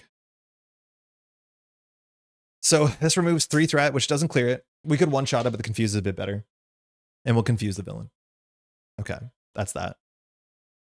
Next, we will throw out Boom Boom to play Clear the Area, which removes 2 threat from a scenario card. Man, I wonder if multi-purpose would have been better in this deck. For this scenario, yeah. So we're going to move the 2 threat from Protect the Students, which draws us a card. It's a Depth Focus, which I don't think we can play it, but we'd like to. And when this thing is cleared, we can search our deck and discard pile for an ally and add it to our hand. So we'll go grab Vivian, who has good text here, and we'll add her to our hand. So already in a better spot than we were. Okay, so we might actually just play Depth Focus, but the bottom of our deck has no superpowers in it. That's a shame. But Jubilee taking off the toughness is probably pretty valuable here. So the other options, we can do something with the energy transfer, but no, we need to play Viv. So we definitely play Vivian here. So we play Vivian 1 more time. So after Vivian enters play, choose a non-elite minion or non-permanent side scheme, and we blank all its text. So not that we want to blank her because she's elite. We're going to go ahead and stun this side scheme. This side scheme is better to stun because, well, actually, we might still scheme out. If we draw 3 boosts, we still scheme out because this will go up to 1. Then she will scheme for, we'll draw the misled, so it's 2, 3. And then she schemes for 4, 5, 6, 7. If we draw 3 boosts, we lose, but I don't know if we have anything better here. So we'll stun this.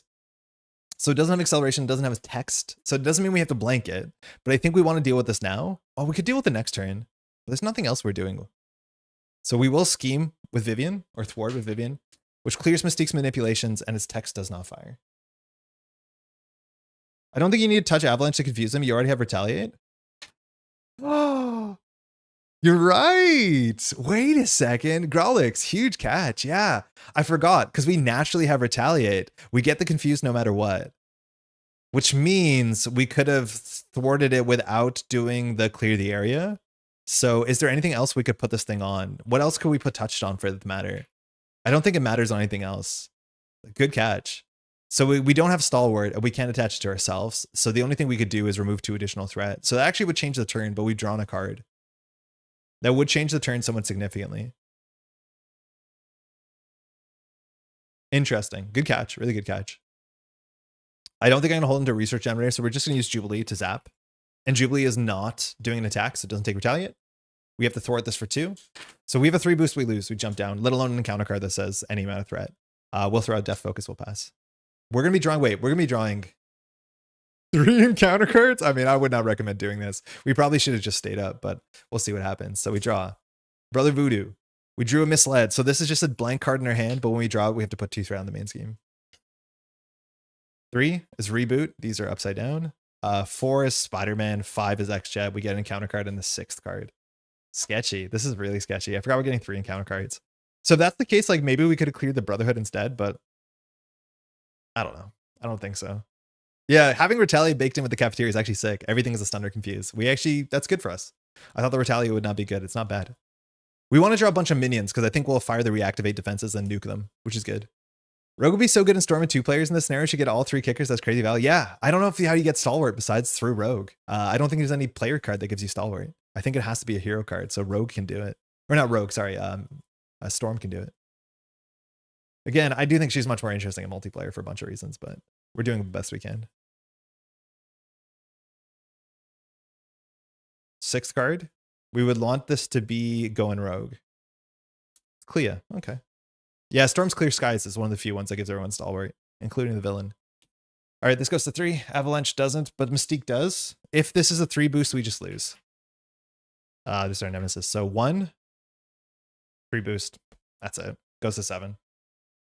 There's a whole bunch of these under sieges in the deck, so like 3 boosts are pretty high here, but yeah, that does cost us the game. Because if we can clear the cafeteria, we lose. So in counter cards we have coming up, we had Infiltration. This just gets Surge and shuffles into our deck, so it's not the end of the world. We get Siege. We get Under Fire. We owe ourselves 3 more encounter cards. Oh god, this would have been terrible anyways.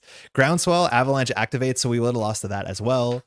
So Groundswell, Avalanche Schemes, Sinister Strike gets Surge, Pyromaniac, we add Pyro to the table, and we have another side scheme. That's what was meant to happen, and Pyro should have been on the table, and we would have lost 3 times over. Yikes. I mean, yeah, Mansion Attack, I do find to be a bit tricky, but we did only draw side schemes, and we're not that good at side schemes, it turns out. That was a lot of side schemes, and we could barely keep up. Yeah, the villain is Stalwart, though. Yeah, you're right. So the Thunder Confuse doesn't actually work, yeah.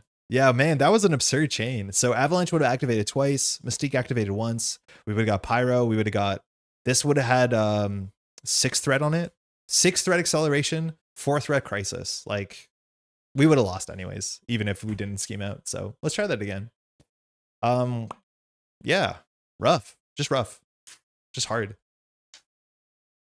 I couldn't even tell you why the scenario is harder than other scenarios, because it doesn't feel like it necessarily is harder. There's nothing it specifically does. Maybe the villains have worse text than most villains, but I don't know if that's true. Like, I don't know why this one feels so much harder, and I struggle with it more. Drawing Mystique and then 2 side schemes was bad. That's for sure. But that just happens. Okay, we have to get rid of the Mystique card, so there's 3 misleads. That's it. And Mystique herself. All right, we'll run it back. So at least we get another setup, see what happens. Does anyone remember how much health we started on? I think it was 7. Pretty sure it was 7. So let's run this back. Okay, resetting this is a bit of a pain, but all we have to do is we shuffle these and we do it again.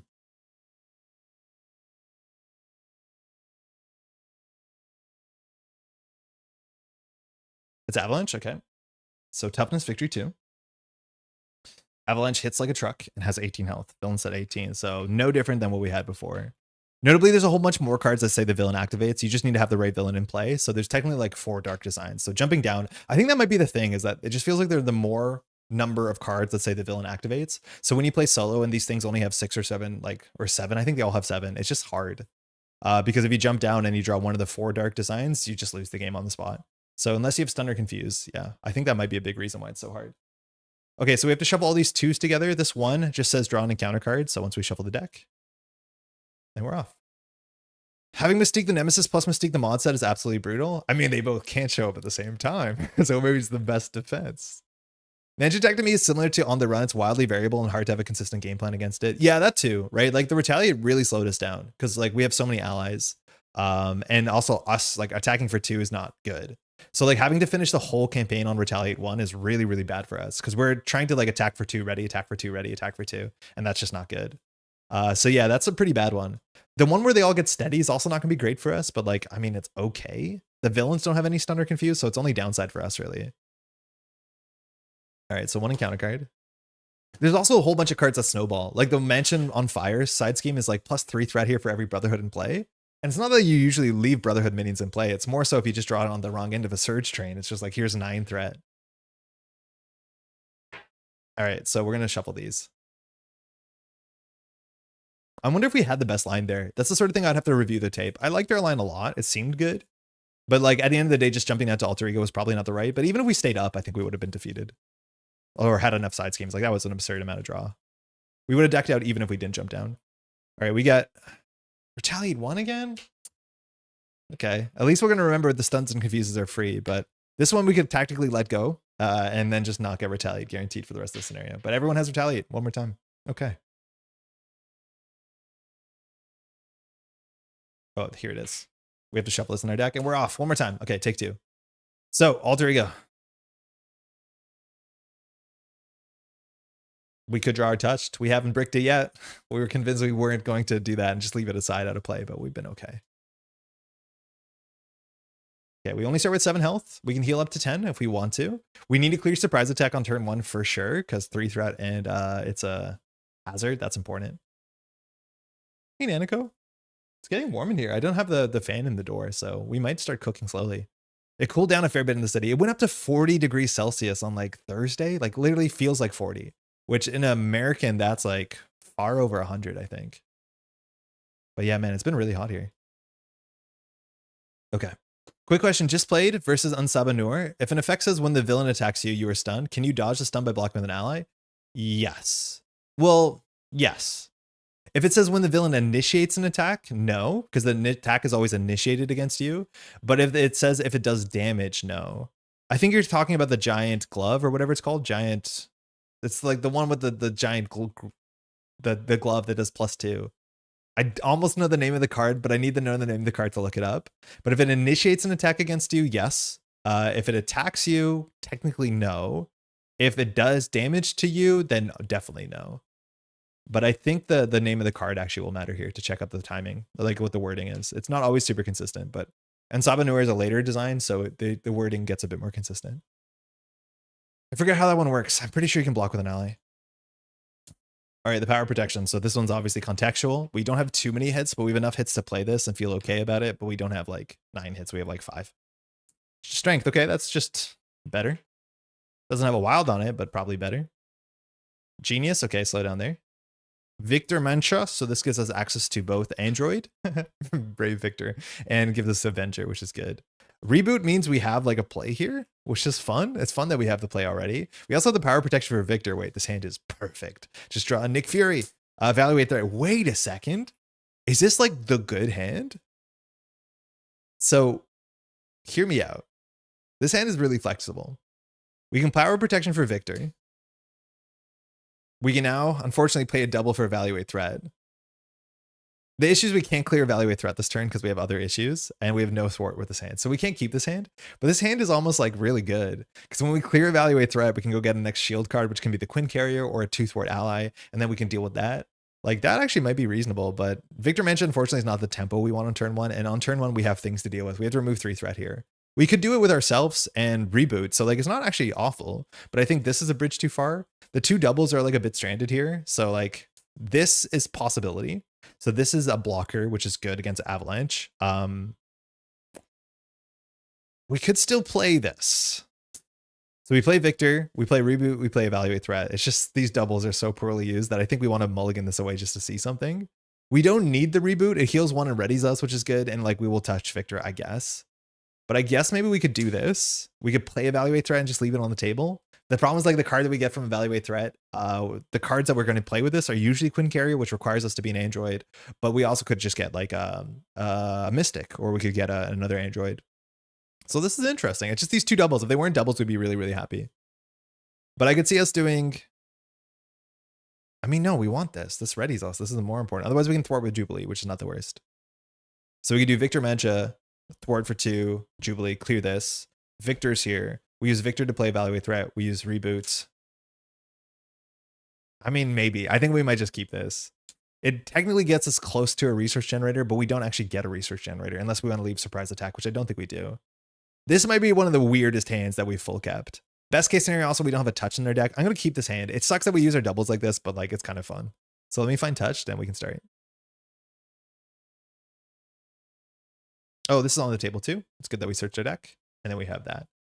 This is worth reading. We did lose it before we could use it, but Heroic Intervention says, spend 3 resources, remove 5 threat, and give a tough status card. That would have been really good on that last turn where we had more resources and we had a lot of problems and we were going to hit really hard. So that's a good card. It's staggering strength. Okay, so let's read this text. So when Apocalypse attacks you, you are stunned. So it's not an initiates an attack. So if you block with an ally, you're good. It's weird that I'm not 100% sure. I'm only like 80% sure. But I'm pretty sure when Apocalypse attacks you, so the attack goes against you, but then somebody else defends it. And if you defend with an ally, technically Apocalypse didn't attack you. I don't honestly know. Someone in chat should know. I always second guess myself with this. But I'm pretty sure it won't stun you. Like Rhino's Charge, whatever it's called, that one's different. I also don't know the name of that one because I don't play enough Rhino. Yeah, but I don't know what that one's called. But Rhino's one I think says when it initiates. No, but that one just has overkill, so it's different. Okay, let's do something weird. So we can recover. Probably worth it. We can recover to full health and still clear surprise attack. So let's do that. We'll recover for 3. We'll flip up. We'll play power protection to play Victor. When enemy attacks you, the player is attacked regardless of what character they control was attacked. Yeah, but the attack was initiated. Is that not a different checkpoint? It's an interrupt, so it should be on initiation. I mean, I don't know why I can't consistently say what the answer to this is. Thank you, also Stud. How's it going? So it looks like you'll be stunned no matter what. You can still put an ally into play, but you will be stunned. Because Apocalypse does technically initiate an attack against you, and then you choose who defends. But the attack is initiated against a player, so that does technically matter. Man, Victor Mancha is not going to survive really long. We're going to touch Victor Mancha. We're going to go ahead and play a Reboot, which we are technically an android, so we can recover 1 and ready, which is cute. We'll thwart for 2 off of this. We're at full health, which is maybe good. We'll also go ahead and play Evaluate Threat, because we also have the what's it called? The Android, or sorry, Avenger tag. Oh, this one only has 2 threats to remove.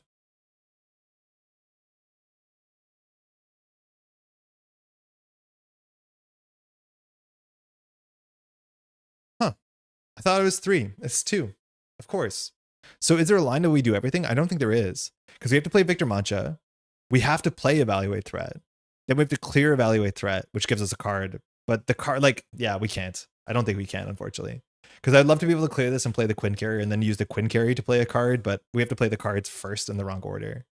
Unless we, hold on. So say that we don't recover, we're on 9 health. We flip up, we do 2 off of this. Jubilee will always finish this. We get this here. We have to shuffle a card into the deck. We already did. We didn't take it out, so we don't know what it is. That's fine. This is here. Then the problem is we have to play Reboot now. No, we don't have to play Reboot now. No, we can do this. Believe in yourself. Hold on. Okay, retcon. I'm pretty sure we're able to do this. So we started on 7 health, right? So we're on 7 health. I'm just going to math this out on paper because I need to. So say that we flip up. We thwart this. We play Victor Mancha for 2. We make Victor Mancha our friend. We play Evaluate Threat for 1. We use Rogue to clear Evaluate Threat. Okay, so we're exhausted. We've just cleared Evaluate Threat. I think we can do this. So when we clear Evaluate Threat, we can search our deck and discard out for a shield or Avenger card and add to our hand, reducing the cost by 1. Yeah, we should be able to do this. We'll grab the Quinn Carrier. We are still an Avenger because we're still touching Victor Mancha. Yeah, this is possible. We just can't heal 2. This is good. Hey, Donovan. Yeah, we usually stream Fridays and Sundays. The issue, though, this weekend we were very, very busy, so we didn't have time to really build anything between Friday and Sunday, so we're just trying to finish the campaign, and so far it's only getting harder. And because the difficulty is getting harder, we're having less time to play the cute stuff in our deck. So I don't know whether we play it on standard or we just persevere. So now this Quinn Carrier only costs 1. So we'll spend 2 for the Quinn Carrier. So the Quinn Carrier is on the table and we can play it because we're an Avenger still. Then we can use the Quinn Carrier to play Reboot because we're also still an Android. This is why we play the deck. We recover when we're ready. So we're able to do everything. We just have to think about it a bit harder. And then we'll thwart 2 and 1, clearing surprise attack, which we've already pre-shuffled the card, and we get reactivate defenses. Okay, that's a really good start. So I'm glad we kept the hand, and I'm glad we figured out how to play that hand because we have a resource generator, we have Victor Mancha. Don't feel bad about this, we'll pass. If Victor Mancha could survive on a 0 boost, I mean, that'd be pretty sweet, but it's unlikely. And he doesn't get retaliate if he's defeated. That's what we draw. Bulletproof Bell, we did not touch Avalanche, so that's a bummer. Going Rogue, okay, we can use a Confuse. Energy Transfer, nice. Southern Cross, please not all at once. Again, these hands are so expensive. We can play like 1 of these cards, maybe 1.5 if it's bulletproof, but I don't know if we're going to be able to. Avalanche is going to attack us. Believe in your friend. You got this. Thank you. I appreciate it. I feel like I'm gassing out slowly. So attacking for forward a card. We'll put Victor Mancha in the way. Mind you, technically has retaliate and we'll take 1 fewer damage from whatever this is. We can't play Bulletproof Bell because it doesn't do anything. So anyways, hope for a 0 boost. 4. It's a 3 boost. Victor Mancha takes 6 damage after the cost reduction. Thanks, Victor. You're the best. That's good that we don't draw under fire and we draw 2 encounter cards because we had 1 waiting. First card, Deadly Touch. I don't know if we've drawn this one yet. So if touch is attached to a friendly character, deal 2 damage to the character. Luckily, we didn't. If touch is not attached to a friendly character, place 2 threat on the main scheme, discard this card. Ow. Okay. It's not too bad for an encounter card. Shapeshifter Surprise. This one has Surge. It goes into our deck. And when we draw this, we have to discard a support or an ally. Oh, we have to get Mystique. It doesn't say which Mystique, so it could be our Nemesis if she's around. But she has to be in the encounter pile and discard. I mean, that's awful. Mystique is like 9 health. Retaliate 1. Like, I don't know. Okay. Cut. Somewhere in there has Surge. It's Toad. So 3 health, not the easiest to deal with that, especially because we only attack for 2 and has Retaliate. But if Toad survives, if Toad hits you, you have to rip a random card. It's back to us. So we functionally have a 6 card hand size. So if we want to play Southern Cross, we play nothing else. So that's not good. We could energy transfer Toad, which is cool. So we could do Going Rogue, energy transfer. I think that's the best thing we have. And the cool thing about Going Rogue is because of the cafeteria, we just have Retaliate. So we actually can just like move more text, use more text on this. So I think we will. That's kind of cool. So we can't get Stalwart. But if I'm not mistaken, we can attach this to Jubilee. So now we have Aerial. And then if we spend 1-2 on Going Rogue, sorry, we're going to keep it like this, I think. And then we can either play Starhawk or Energy Transfer, but Energy Transfer will knock out Toad. I think that's more important. So we'll do Going Rogue, which is remove all the threat here. It's cool because we have Retaliate because the cafeteria. That's good. We will now just attack for 2 into Toad, taking Retaliate 1. Oh, yeah, taking Retaliate 1. So down to 7. We'll then do Quinn Carrier, Starhawk for energy transfer. So this says, attach touch to a character other than Rogue, deal 2 damage to the character. So we knock out Toad, and that's not an attack. So this becomes unattached. We ready ourselves and recover 2. Deal 2 damage from Rogue and ready her. You gain the traits. So we're Toad traded. We recover 2. We're up at 9. Oh, caps lock. Excuse me. Okay. We don't have a resource for Jubilee. That sucks, but at least we can jump down here and recover. The recover is pretty minimal. We could knock out the toughness first and then jump down, but I don't want to take 1 damage to knock out a toughness when we have Jubilee, I guess. So I think we're just going to jump down and like recover 2 to bring us to our full 11 and we'll pass. Mind you, there is a confusion there. I forgot about that, but Going Rogue, we have Retaliate, so Confuse goes through on the Going Rogue, so that's good. What did you do with the on-screen card previews? The game doesn't have an online database. Oh, I grabbed these cards from different places. So most of these cards are from what's it called? Hall of Heroes. Some of them are from Cerebro, which is populated by, I think the name is Pink Unicorn or just Unicorn, who does scans. I don't know where they come from. Some of them are officially shared from spoilers and then people share them on like drives. But yeah, a lot of the scans that FFG puts out are pretty low quality. A lot of these are higher quality than that, but they come from the community, which I'm like super grateful for that. But they're just off the internet. You can just find them. Yeah. It's hard when a new set comes out because we don't have the scans. And so like FFG gave high quality scans to content creators to reveal the cards that they revealed for Jessica Jones, Daredevil, and Echo. So we have most of them. Some of them will be like weird cutouts until they get like polished, but all the cards have been spoiled and exist as like images on the internet. So I just have to grab them, make them similar size, cut the corners. So I still do a lot of work to make them make sense, but that's the idea, right?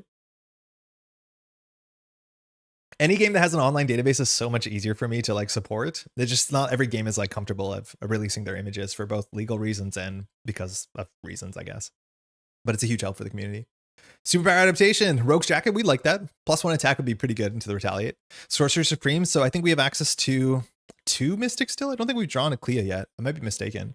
A Skilled Investigator, I mean, it's a fun upgrade. Bulletproof Bell, hate to draw that on the turn we drop down, and Energy Transfer, so this is a bit of a setup hand. Unfortunately, Sorcerer Supreme is a bit of a brick. I don't think we want to hold on to it. We have 2 Mystics. We have drawn neither of them. So we have, what's it called? Ideally, you draw that in the bottom half of your deck and you set up with a Clea or a Voodoo, but we haven't got there yet.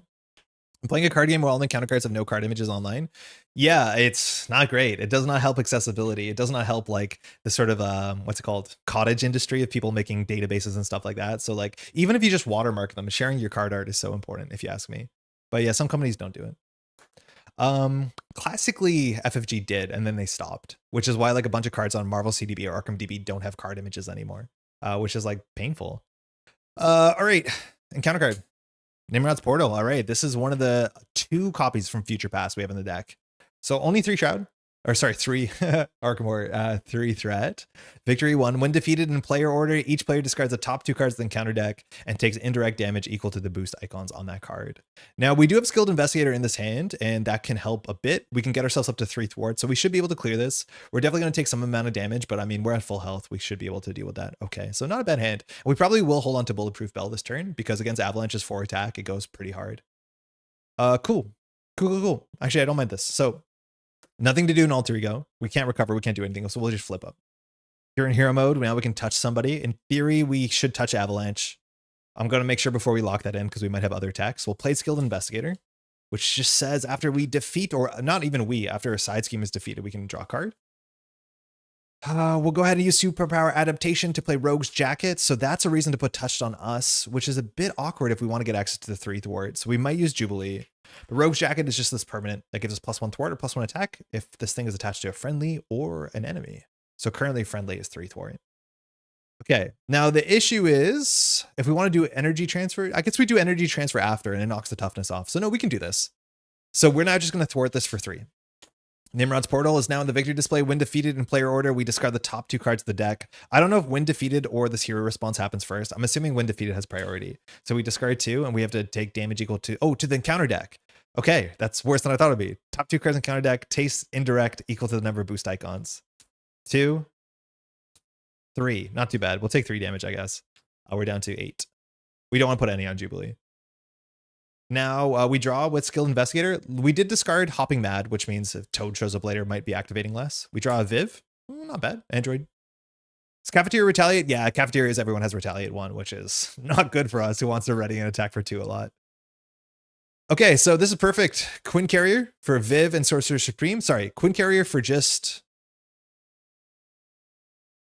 Yeah, I guess we have one more card than we think we want. So I guess we will... Oh, none of these have energy. That's a bummer. We could have maybe pitched around this, but we wanted to zap Avalanche, but none of these have energy icons besides the one we want to play. So we'll just do... Oh no, Quinn Carrier does. Never mind, we're good. So we'll do Quinn Carrier and Sorcerer Supreme for energy transfer, which I like this card a lot, more than I thought I did. So attach touch to somebody else. So it's attached to Avalanche, so that's good. We have double Retaliate. Cool. We also now have 3 attack, which could be cool. We did take a bit of damage this turn. So we heal 2 damage from us, which is perfect. We ready ourselves and we do 2 damage to Avalanche, which knocks out the toughness. There's not a better way to do that. And it's not an attack, so we don't take Retaliate. We can now exhaust Jubilee, who does her zap. So Jubilee's going to zap for 2 damage, spending an energy. Nice. Villain takes 2. We're ready. We can attack for 3. We'll attack for 3 into the villain. We take Retaliate 1. So we're down to 9. And at least we have a Bulletproof Bell in our hand. So pretty good turn, actually. Really, really good turn there. We'll pass. Draw 4 more. Clear the area. That will work next turn. Go in Rogue. Okay, we have a Confuse for a jump down. Death Focus is perfect for a Resource Generator. And a Superpower Adaptation is a pretty blank card here. This goes to 2. Avalanche will attack us for 4 and a card and requires us to exhaust Jubilee. We are going to interrupt this. We're not going to use the Quinn Carrier, I think, because we'd rather have access to the wild. So we'll just do a mental for Bulletproof Bell. So we have all the text here that we want. Good thing too is we have Retaliate 2, so the damage is going to add up. So when enemy with touch attached, prevent all damage, then gain a toughness. So we'll take the toughness after, but we're getting attacked here for 4, 5, not taking any damage. So we don't take damage, we get the toughness. Retaliate 2 happens to Avalanche. Now Avalanche's text requires us to exhaust an ally, so keeping an energy for Jubilee might not matter. Smooth turn. When Rogue works, she feels really good, but I can't help when she feels awkward to heroes at times. Yeah, there's a reason I don't play a lot of her, and she can feel very awkward. Her cost curve is so absurd, as much as she has access to all the resource generators. But yeah, when it's good, it's good. And the turns where like you have energy transfer and you care about everyone's traits on the way feels so great. I wish there was just more control to be able to do it. Like I kind of wish the things that moved around energy transfer or moved around touched were cheaper to play, but gave you less benefits. And then there's better ways to use those benefits. Cool. Encounter card. Under Siege. Okay, so this is the best time to draw this. It's good that we're just drawing 1 turn side scheme because we can clear it. Oh, not you. Interesting. Under Siege. What is this? No. Huh. That's mislabeled. Under Siege is this. So it only comes in with 3 threat because there's only 1 Brotherhood of Mutants character. There's 2 Brotherhood of Mutants characters because we're a Brotherhood of Mutant. No! We're technically a Brotherhood of Mutant. This is the worst case scenario. Siege is worse because we're a Brotherhood? Are you serious? Yeah, we're Brotherhood of Mutant. It's not our choice. We have all the trades. That's so funny. So yeah, we technically have the trade Brotherhood of Mutant, and it says character. It doesn't say enemy. Why? That's really, really funny. So now there's 6 threat, which is not good. At least we have a going rogue that clears 4. Ugly. Oh man. Oh man. Smooth turn into that. All right, we go down to retaliate 1. Yeah, that is hilariously bad. We definitely almost missed that. Okay, good stuff, bad stuff. Good stuff. That's fine, I guess. Bad stuff. So we can decide how to clear this. We can thwart for up to 3. Going rogue removes 5 threat because that's a cool thing. We can just go touch one of our friends, and when we touch one of our friends, we have aerial, so it removes 5 threat. Issue is 5 threat. We could do 2 threat to clear it, which is okay. We could also play Death Focus and just set this up, but we also could play clear the area. I think we just play. We can't play both. Unless we do Quinn Carrier to clear the area of this cafeteria, which draws a card, and then we can play Death Focus and that card for going rogue. Yeah, that's way better. Of course we'll do that. Right? No. We use Quinn Carrier for this. That clears, that draws a card. Then we play Death Focus, we're short a resource. So we can't. But we might be able to play Death Focus when we clear this instead. Yeah, we get the Confused too, which is super important because we can jump down here. With the toughness, we don't need to, but we could. The question is, why is this so hard? Well, can we now play all 3 of these cards? We can't. Because going rogue costs a card. Clear the area finishes it. So I think we don't clear the area. The other options, we do Quinn Carrier this into going rogue. We draw a card with Skilled Investigator that plays Death Focus for the future. I think that's what we have to do. The other option is we do go in rogue with Quinn Carrier and Death Focus, which only 1 research generator makes me sad. Then we clear this with our face, and then we use our face to clear the area off of that. That technically draws more cards, but then drawing a single card with no resource generators is worse. So I think we'll set up the Death Focus after. So I think we'll do this and this for going rogue. We can now remove 5 threat. We have to touch Jubes. And then we get a Confused, which is good. Then we'll just thwart for 3, which clears the Under Siege, which draws a card off a Skilled Investigator. It's Cosmo. That's okay. It's Cosmo. Then we'll just go ahead and play Death Focus. So we have another research generator for superpowers, and all our events are superpowers, I think. Okay, that's a good enough turn. We don't have to jump down. There's still a bunch of advances. Avalanche schemes for 2, so on a 2 boost, we advance, and I feel like there's a lot of 3 boosts in this deck, so we could just lose that, but if we lose the Retaliate one, we're not going to be too worked up about it. It sucks that we only have 1 ally, and Jubilee just gets permanent exhausted, but we'll do what we can. We'll drop. First, Ever Vigilant, that's nice. Aerial, 2 threat. Southern Cross, that now only costs us 1 resource a turn, and we want the stun. Going rogue, the last copy. Southern Cross, the last copy. Sucks to draw all those in the same hand, Gamora. I mean, event-based characters that have really expensive cards, to me, is like the worst overlap. Because if you draw 2 of them in a hand, you just lost one of your best cards for the whole deck cycle. Because there's like no way that you want to play 2 of these, let alone you can't play 2 of these really easily. The cool thing is we can do 8 damage and get a stun. Like, that's good, but like, it's so hard. So yeah, like, I don't know. I don't know. Oh, we have a Confused. We're not too worried actually about the thing we should have been worried about. All right, Avalanche B coming in for 4 and a card. We have a toughness. We have Retaliate 1, which is fine. So 4, 5, 6 takes out the toughness. We do 1 retaliate damage. We have to stun Jubilee or exhaust. I mean, it's good that we're drawing 1 encounter, 1 of these a turn, because we can clear these really easily. Like, we're just keeping up, and this card allows us to grab our favorite card from our deck, our favorite ally. So 4 threat, which we 1-shot, which draws a card. I mean, wow, Skilled Investigator has been worth his weight in gold. I wish Avalanche text only fired after damaging a character or stun. Yeah, me too. I'm surprised it's not. But I think it's the same. Toad is not like that. Toad has to damage you, right?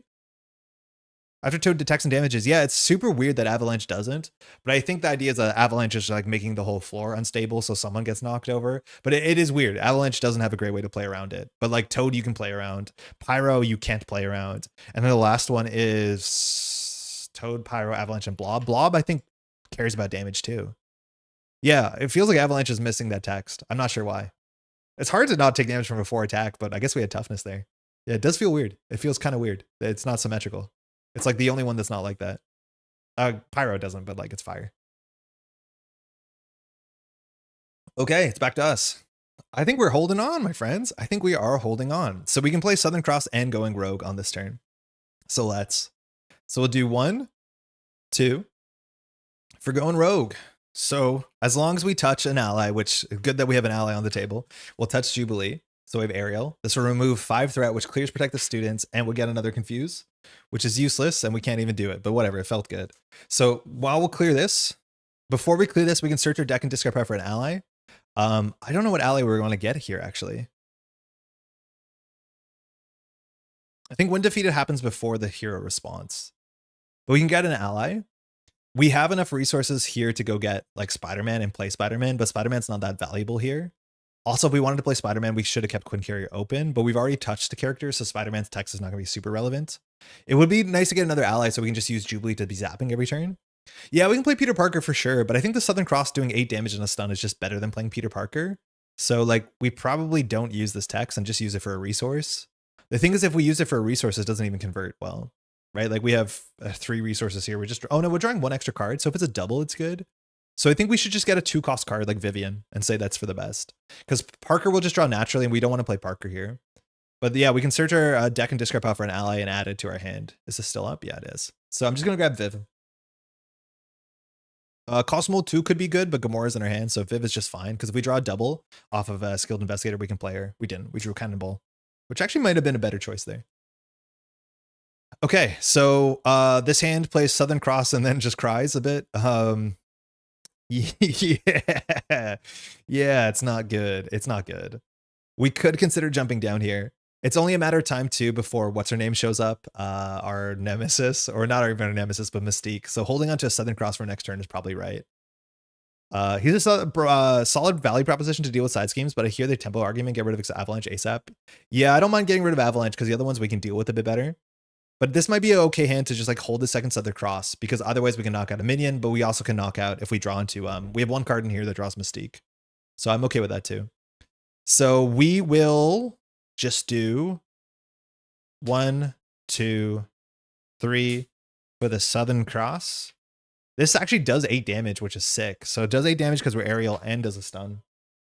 So we could just knock out Avalanche here and get another encounter card. We have to take Retaliate 1, so we're down to 8. But with the Stunner Confused, we probably don't want to knock out Avalanche. We probably want to jump down. So we probably will just jump down here. Nothing to do. We could thwart for 3 while we still have the 3 thwart, which we will. And then we'll just jump down. It's not bad to knock out. Oh, yeah. It's like the turn after you knock out Avalanche, we'll draw 2 encounter cards. And then the reactivate defenses might make sense. But we untouch when we go to Alter Ego, we pass. I'm not going to hold onto Viv, but I will hold onto Southern Cross because there's a bunch of things we could draw where it matters. X-Gene, really good though in Alter Ego. Superpower, whatever. Gumby, whatever. X-Jet, maybe. And then we have energy. So the X-Jet actually makes sense here. Because I think our hand is like advance Avalanche, play the X-Jet, play X-Gene, play Southern Cross for free. Our research generators on the table. We're keeping afloat. This is good. 1, Confuse. 1 encounter card. Nowhere is safe. So we have to discard a thing. We place 1 pursuit counter on 4. We go get our nemesis. The worst card here is this card, which we forget we own. I think you can get rid of touch though, right? Touch is not permanent. You can just get rid of touched. The problem is you can't get it back and then you can't play it. Wait, how happens if you get rid of touch? It's not permanent. Do you just brick? Because what's our hero text? Our hero text is use touch if it's set aside. No, after the player phase begins, find touch and set aside. So we can actually get rid of touched and just not have it this turn. Huh. Can we use the action for touch if it's in our discard pile? Attach touch to another character. It doesn't say from where.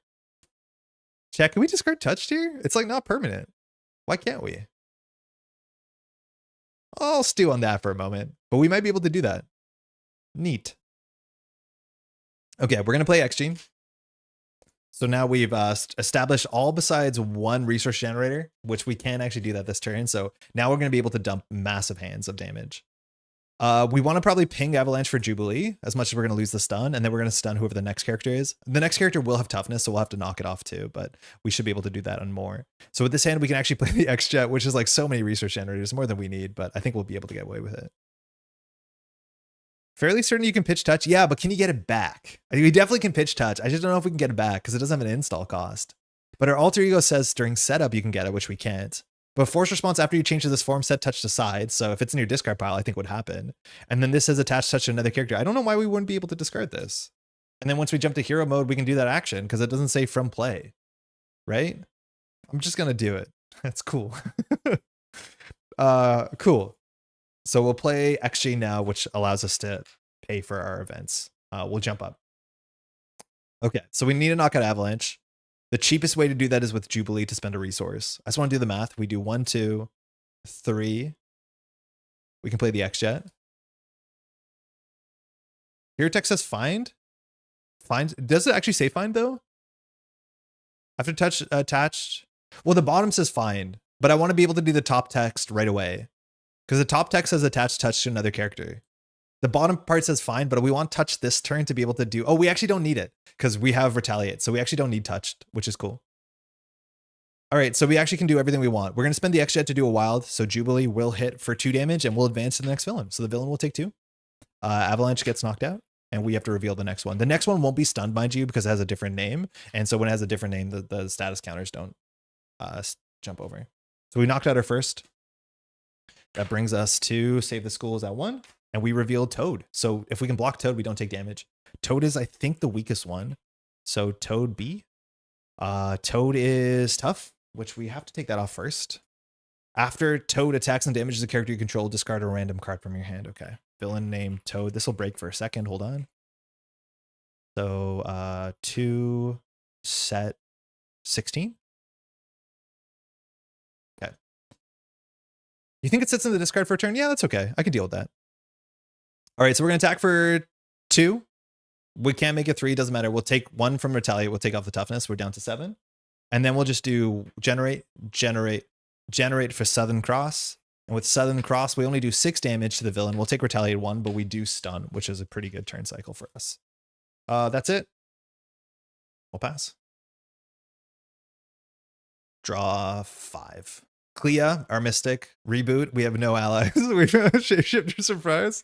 Oh, that's a bad time to draw this, I think, because I think now she's engaged with us. At this card entry play, Mystique activates against you. Otherwise, search encounter deck and discard from Mystique and reveal her. And of course, she will activate against us in a second.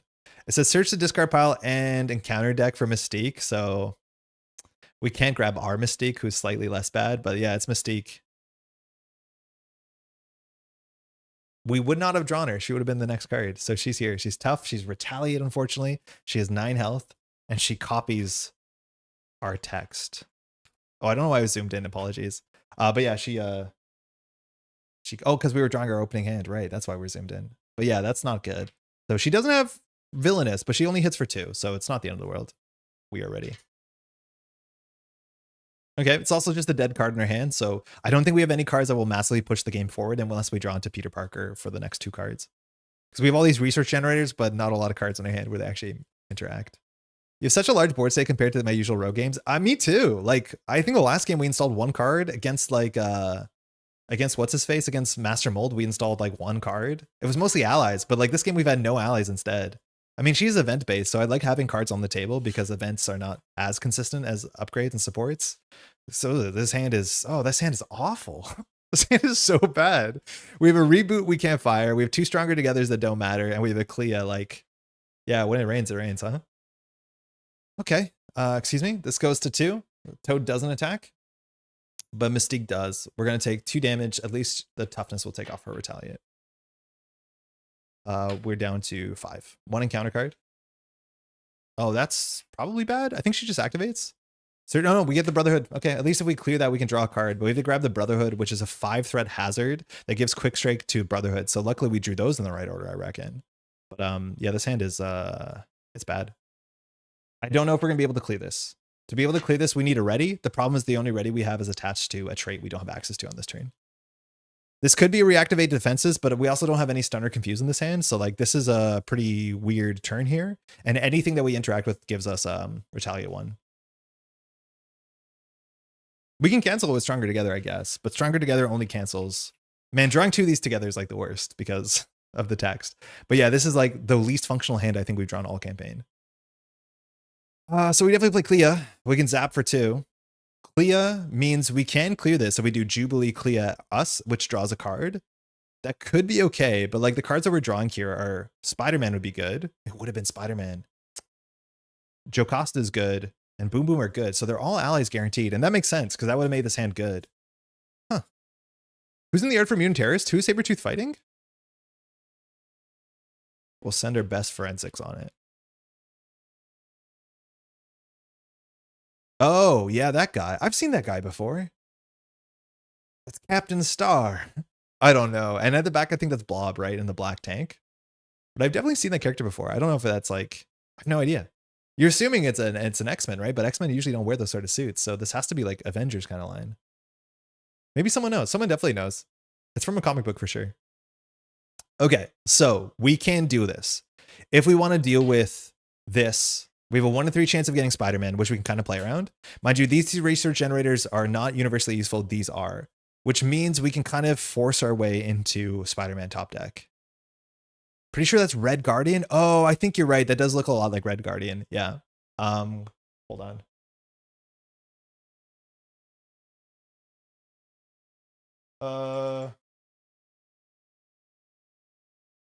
Yeah, I'm pretty sure that is a Red Guardian. Sorry that the images are shifted over in an ugly way. Yeah, that makes sense. This character over here, that has to be Red Guardian. Yeah, white star, red chest. Yeah, that tracks. Good catch. A Thunderbolt, right? Okay, so we want to keep these wilds open for Spider-Man. Stronger Together is slightly still useful. The reboot might be useful because 1 in 3 shot there's an Avenger, but we have to play Clea. So we'll do Clea and we'll just do 2 Stronger Togethers, I guess. So Clea's in play, and the best thing about Clea is that Clea thwarts for 1. So that means we can actually hit this breakpoint as much as we're going to get attacked by a bunch of people all at once. But it's Clea. She's here. She's a Mystic. We have a Sorcerer Supreme somewhere. Eventually, we will deck out this turn as well, which is a scary turn. So if we touch somebody, oh, mind you, we should get touched because when our phase starts, we get touched. Our hero tech says find touch, so we'll get touched there. So we did lose it for a minute. Heroic Intervention actually is something we probably could have done on this turn. Hold on. So this is spend 3 resources, remove 5 threat from among schemes in play. You gain a tough status. And because this is an upgrade, we've done that. So this actually might be better than Clea. This actually is way better than Clea.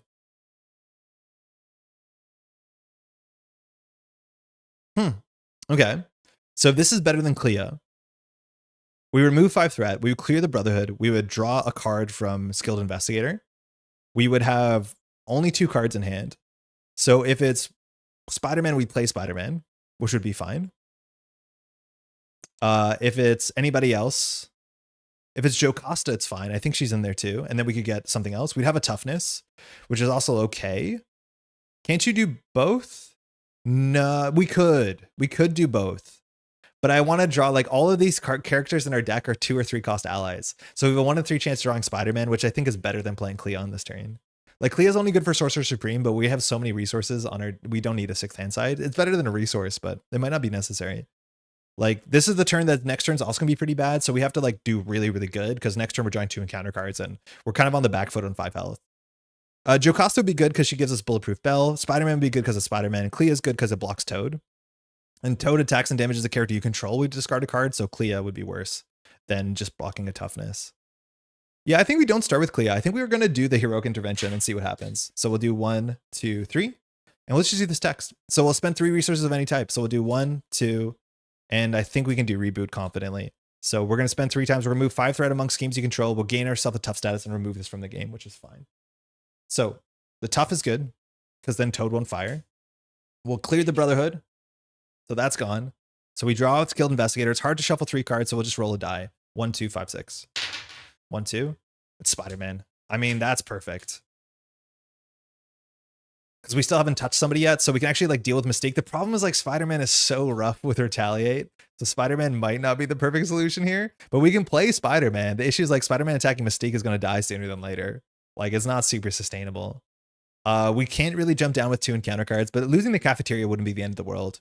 We have a Toughness, so we do want to stay up, but, like, yeah, I think we still play Spider-Man. We do 1, 2. Spider-Man. It's Peter. So we can touch Peter to ready ourselves. He could thwart. I'm not super excited. If we touch Mystique, we attack for 3, which is nice. That means we actually hit some good breakpoints, but then Spider-Man doesn't ready us. We should have pitched differently because I want to keep an energy in our hand. Yeah, we should have kept one of these in our hand. So this should have been it for sure. Because at a minimum, we can always use Jubilee. I think that was the amount of cards in hand. I think we're still meant to have this card in our hand.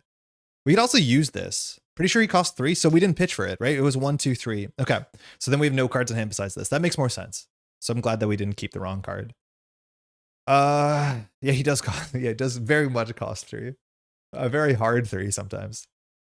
Okay, so we can still touch something. We can clear threat here. If we touch Spider-Man, we can thwart, ready, thwart. But if we touch Mystique, we can just attack for 3, but we lose the toughness. So we biff the order on that. So we can't really fix that.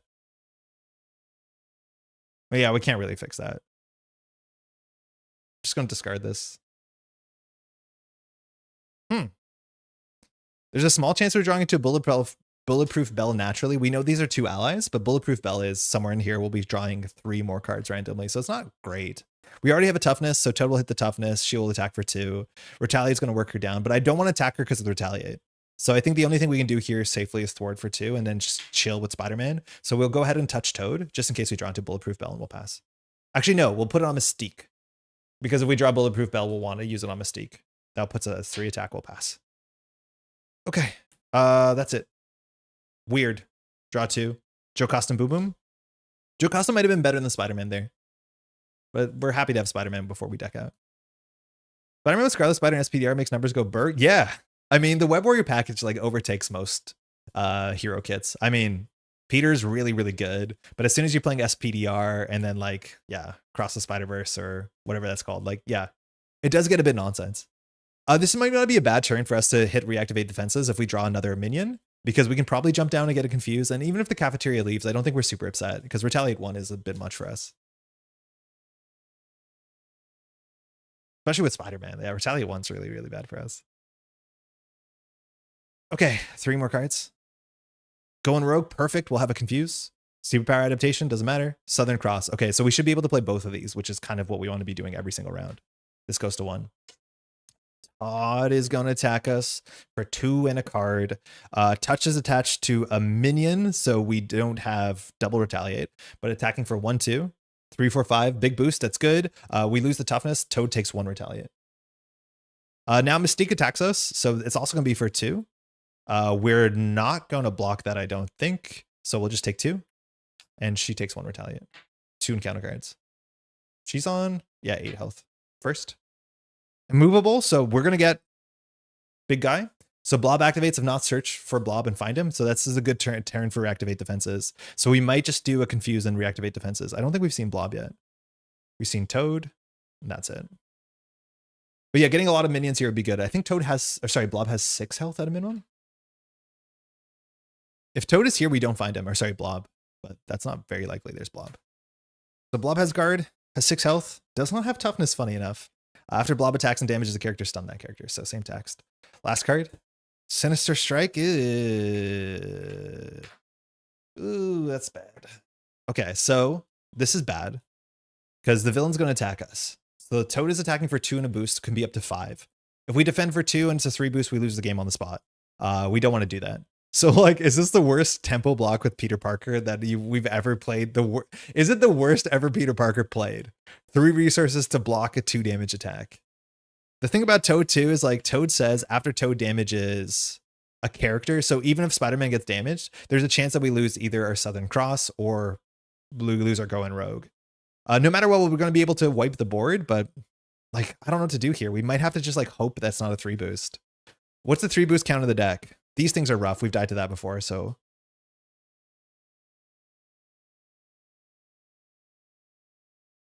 Okay, good news. There's only 1 3 boost in the whole deck. Only 1 3 boost in the whole deck. Are you ready for it? It's a lot of cards. If we lose the 3 boost, we will just shut the stream down and we'll be back next Friday, okay? It'll be that simple. We'll just pull the plug if it's a 3 boost, and we'll be back in the future. Because it's like 18, 19 cards, maybe more. So Toad is attacking for 2 and a card. We'll exhaust for 2.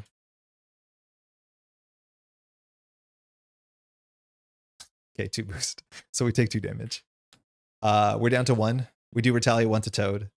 Toad says after you discard hits you, discard a random card. So 1 to 5. We're hoping not to roll a 4 here. 1 on left. It's a 6. It's a 2. We lose Boom Boom. Acceptable. Okay, it's back to us. So things that we have to do here, we have to do reactivate defenses. So this requires 1 of each type. Notably, this resource we can use, this resource we can't use in Alter Ego because the resource on the X-Jet is only usable for an X-Men and we're not an X-Men in Alter Ego. So we have one fewer research generated than we think we do. That should be okay though, because we can still do Go in Rogue just to get the cheap confuse. We could also just do the Southern Cross to like maybe do enough damage because ultimately Mystique won't get knocked out. Neither will Blob. So we probably have to do the confuse because Toad schemes, but we could do a tactical retreat. Mind you, we also have Spider-Man for the ready. So the question is, what do we want to do this on?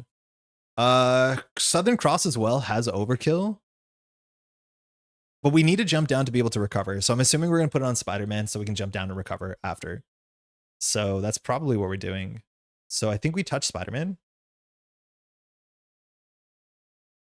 Spider-Man's text also is only relevant when we're in hero mode, which is really awkward because we can't like do anything smart with Spider-Man here. So Spider-Man's probably going to take 2 consequential, like 1 consequential, 1 retaliate. So Blob is owed 1 damage. Excuse me, Mystique is owed 3 damage. So it's pretty hard because the structure is not very good on what this attaches to. We're on 3 threat or 3 thwart.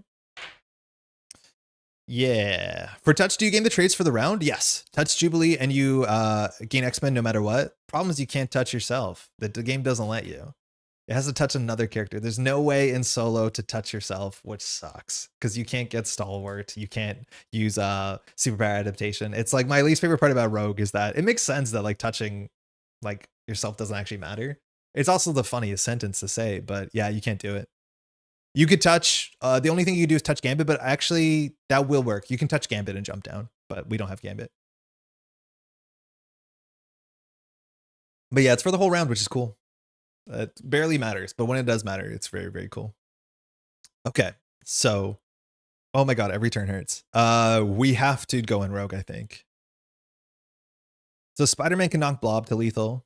Jubilee can zap. Oh, we lost our 1 wild. That sucks. That's fine. We'll just use the Quinn Carrier. And then we have to do these 2. So Jubilee could zap Mystique for 1. Mystique will be at, not at, like Mystique will have health left over. We basically have to let Blob scheme for 1, which is fine. I think that's okay. So Spider-Man's going to attack. We are a web warrior, so he's going to attack for 2 into Mystique, taking retaliate 1, readying us. So Jubilee also has to zap, so we'll use the Quinn Carrier to generate an energy resource, dropping Mystique down to 4. Jubilee's X-Men, so you can use X-Men in Alter Ego. No, for sure, but you just can't touch. You can't attach touch to Rogue because it says another character, so there's no way to put touch on Rogue. The only thing you do is put touch to an X-Men ally, right? Like I see what you're getting at. It's just the game doesn't allow you to put touch on Rogue. Because it's not attached to you. It's a set aside and you cannot attach it to yourself. It's unfortunate. It's yeah, she doesn't work perfectly in solo. Because you can't choose to give yourself Stalwart. Okay, I think that's it. So we're gonna do generate for superpower, generate for a unique for going rogue. So we're gonna remove all the threat and get that confused to run away. Oh, we should have done this instead to keep the Quinn Carrier. Yeah. We'll jump down to hero mode, which causes us to untouch touched. Oh, if we touch Spider-Man, we can jump down and recover twice. Oh no, we were already exhausted, so it doesn't matter. But yeah, we could have jumped. Wait. Yeah, if we touch Spider-Man, we keep Web Warrior. Hold on, so we actually can save a damage off of Spider-Man. Because Spider-Man, yeah, we keep the Web Warrior. Okay, hold on. I gotta read this carefully. So we touch Spider-Man, we have Web Warrior. After Spider-Man attacks with words, choose another Web Warrior character, not hero. Obviously, it works on allies. Ready that character. So we can save 1 damage on Spider-Man because we can ready ourselves an alter ego. So what we want to do is instead of using Spider-Man, we touch Spider-Man. So we're exhausted. And when our hero card says touch someone, you gain the traits until the end of the round. So you can do this on Spider-Man. So we are still a Web Warrior as much as we've jumped down. We are exhausted. Then we'll generate 1, 2, 3 to fire reactivate defenses. Reactivate defenses. And so we actually can do a recovery, or we can do less damage to Spider-Man. So this does 5 damage to every character, which is not an attack, so we don't take retaliate. So the villain goes down to 3, Mystique goes down to 1, Blob also goes down to 1. Mind you, Jubilee should be exhausted. Now we can attack with Spider-Man, who doesn't take the retaliate because it defeats Mystique. And that readies us because we're still a Web Warrior. Then we can recover for 3. So that's much better. This is out of the game. Yeah, that saves 1 damage on Spider-Man. I forgot that we keep the traits. And when we're in alter ego. Joe Costa, is it worth holding on to? We don't have a bulletproof bell, so my guess is no. We have 2 Android support cards. We have no Avenger support cards. I think it's probably not worth it. We'll pass. So we're just going to get one scheme on us. Wow, things are complicated. All right, we'll pass. Yeah, good. Draw 6. We need to recover twice. Bulletproof Bell, okay. Not great to have that in Alter Ego. Viv. Clea, I guess, yeah, the Jocasta would have been good here. Superpower Adaptation. We definitely want one of our good events. Unfortunately, we don't draw any of them. Clear the Area could draw another card. But this is just like ally spam at this point. Confuse. Blob schemes for just 1. Goes to 2. And we draw 1 encounter card. Evil Alliance. I mean, we just got rid of Mystique and she's back. So we have at least a side scheme to deal with, but it's going to be hard for us to deal with this. So we have to put our Nemesis into play. So she just left. It's Mystique. This is our Mystique. So she's 6 health, toughness, and villainous. So she might actually be hitting harder on average. We have to put 1 copy of Misled into our deck. And then we have to shuffle another once we clear the side scheme. At least Vivian can blank it again, which has been like a cool interaction. But when this is drawn, it's a dead card and it just does 2 threat on the main. So we'll do 1, 2, 3, and a cut. Okay. This is Mystique's Manipulations, comes in with 2 threat. And once it's cleared, we have to shuffle another Misled into the deck. Otherwise, 2 Misleds are in the deck. Wait, why is Brother Voodoo set upside? Was Brother Voodoo out of the deck the whole time? I think I accidentally removed Brother Voodoo from the deck. I'm just going to shuffle him in, but I'm pretty sure he was with our Nemesis stuff. Yeah, there was only Clea as our thing. He wasn't in our hand, was he? No. Wait, was he just in our hand? 1, 2, 3, 4. No, we just playing with a slightly too small deck. Okay, so good thing with Vivian can blank this and clear this. That draws us a card and gets rid of a Misled, so that's good. So that's nice. We have to knock out Blob and Mystique. Yeah, sorry, Brother Voodoo. I mean, the Sorcerer Supreme is not super necessary, but we made it way harder for us to deal with. So we'll do the closed eye shuffle. 1, 2, 3. We'll do a cut. Somewhere in there. Okay. This is us. Yikes. Everything having retaliate sucks. We might want to just let this go through because we're taking so much incidental damage. If we want to play Bulletproof Bell, we have to put it on Toad for this to do good damage. It does good damage. It does good work. It puts us on Retaliate too, which is good too. But Mystique is so hard to deal with 6 health, toughness, Retaliate. It's just so much damage. We can play Vivian. We can play Clear the Area. So I think we're just going to start spamming cards, but we have to. We should be ready. Recover for 3 for sure. We'll just flip up. We have no way of getting Web Warrior first, so we won't. And then we're going to go ahead and play a double for Viv. She's an android. When Vivian enters play, we're just going to go ahead and blank the text on this card for a turn. So that's good. We could blank Blob, but it doesn't really matter. We can't blank Mystique. Okay. Xjet should be ready too. Apologies. We're now going to throw out Superpower Adaptation for Clear the Area. So we're going to clear the side scheme, and its text doesn't matter. So we're going to draw 2 cards off of this, 1 from Skilled, 1 from it, and we don't have to shuffle the Misled, which is a nice little interaction. So we draw 1, 2. That ain't it. Okay, Gamora we can't play because we haven't found one of our 2 Guardians yet. It's Cosmo and Starhawk. So we still have all these resources. Unfortunately, X-Gene and Death Focus are kind of useless as much as Bulletproof Bell can do something. God, Retaliate's so bad. I think we have to tactically let this go through. Okay, so we're probably touching Spider-Man here, but then we can't do a Bulletproof Bell. That's definitely a choice. She doesn't count towards our ally limit, so we should play Clea here and then just hold on to Bulletproof Bell. So I think we will. At least Vivian can attack for 1 to knock out Blob and not take the Retaliate. I think we can let her attack us a bit because we'll have a toughness and we'll have Retaliate too, so that's good. So I think we're going to go ahead and play Clea for 1, 2. So it's Clea. She has no important text. We could shuffle her back in just to get a cheap ally, and that might make sense. She attacks for 1 as much as Retaliate's a problem. Spider-Man we won't use because we're not going to touch Spider-Man this turn. We're going to touch Toad, which gives us Retaliate 2, and we can play Bulletproof Bell. We're going to use the Quinn Carrier to zap with the Jubilee, taking off the toughness. If Clea attacks Mystique, she gets knocked out. I think we'll just let Mystique attack us to bring her down to 4 health so we can maybe do an overkill attack. We technically have 3 attack this turn, but we are exhausted. I think we'll just use Clea to thwart 1. And we'll pass. We wasted some resources, but like we didn't draw a hand that has a lot of resource spends. Reboot. Okay, we do have an android. Energy transfer is perfect. That should knock out Mystique plus an activation. Southern Cross will stun Toad. This is good. This is good. And reboot is really good. We can play almost all of this hand, which all the resource generators. This goes to 2. Toad is going to attack for some amount of damage. So it's for 2 and a card. We are going to go ahead and use X-Gene for Bulletproof Bell. So this gives us toughness. We won't take any damage, but the first attack is for 1, 2, 3. If the villain is Pyro, give an additional boost card. So we take no damage. Toad takes Retaliate 2. Oh, we almost knock out Toad, actually. And then we get a toughness, which is good. Toad's text doesn't fire because Toad did not damage us. So that's perfect. Now Mystique is going to activate against us. This is our Nemesis Mystique. Yeah, plan is coming together. Like, our hands are now really good as long as, well, they are good hands. So they can be bad. So she's attacking for 1 in a card. So 1, 2. Takes the toughness off. She takes Retaliate 2. So we should be able to knock her out with the energy transfer and not take any damage. 1 encounter card. Hey, there's Pyro. Nice. So we have a couple of enemies to knock out. 4 health. After Pyro attacks, you discard the top 2 cards of your deck and you have to take some indirect damage. So 4 health is going to be a bit tricky, but it's back to us. We untouch, we lose a Retaliate. Okay, so 4 health is a fair bit. Still hard to deal with 4 health. If we knock out Toad, the next one shows up. If we knock out the next one, we're in a good spot. So we want to knock out Toad and then do a Southern Cross. The cool thing is if we knock out Toad, we don't have to take the Retaliate because we did not. The Toad is defeated. And as much as the next villain has Retaliate, we're not attacking the stage of the next villain. We attack Toad. So this hand has...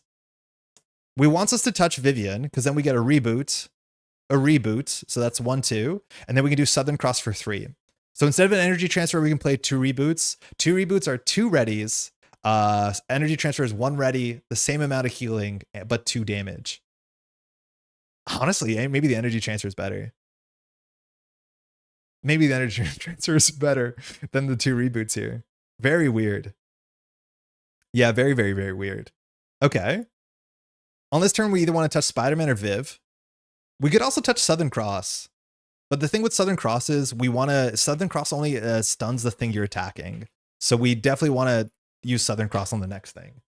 So maybe we want to like work one of these people down a bit with Jubilee first. Clea could always attack Toad and we can shuffle Clea back into her deck. That seems acceptable. And then we can knock out Pyro slowly.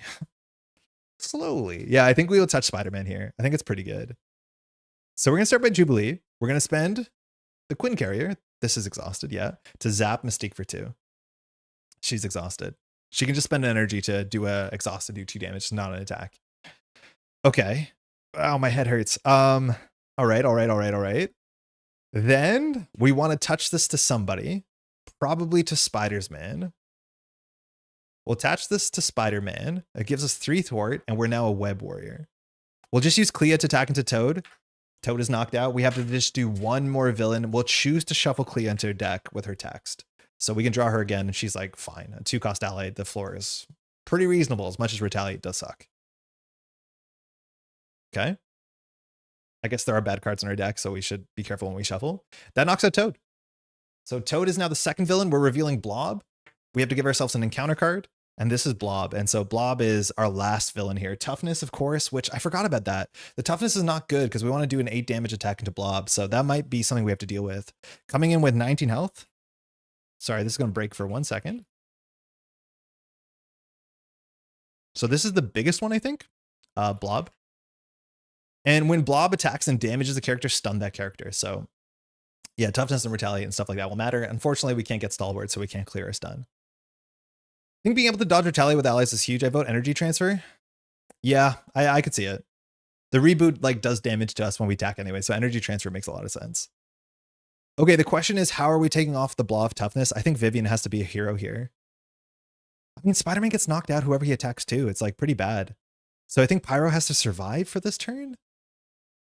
Southern Cross does stun that enemy, and we need to stun Blob. Blob only attacks for 2 though, which is like surprisingly weak. We have 2 more readies than us, so I think we have to attack Pyro. So we're going to attack for 2 into Pyro, taking Retaliate 1. We're exhausted. Spider-Man will defeat Pyro now, and doesn't take Retaliate because Pyro's defeated. And after Spider-Man activates, we can ready another... Man, this deck is kind of cool. We're ready Web Warrior, which is us. We're now ready, so we can just take off the toughness ourselves and keep Vivian for a chump blocker and panic. But we're going to attack. Did we take the Retaliate? No, we did it to the villain. Huh? We didn't take the Retaliate, right?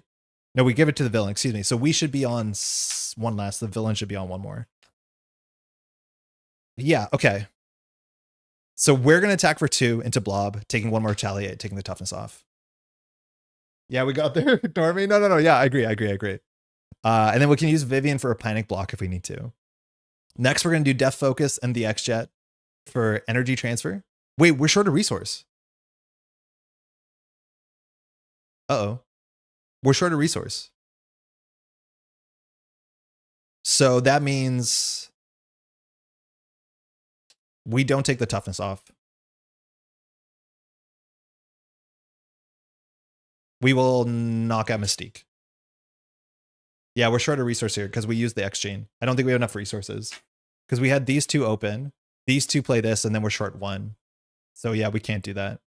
So things that we could do, we could energy transfer, or we could just send the Southern Cross. I wonder if Spider-Man was wrong this turn. Yeah, we're short one resource.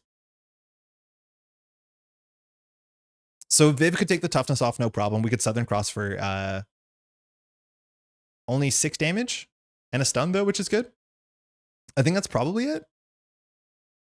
We can hold the energy transfer for next turn. We energy transfer, we're one resource short and we can't reboot. I think that's probably acceptable. We cleared the table. Yeah, Vivian will just attack for 1. She gets knocked out by Retaliate. This Retaliate is causing us so much pain.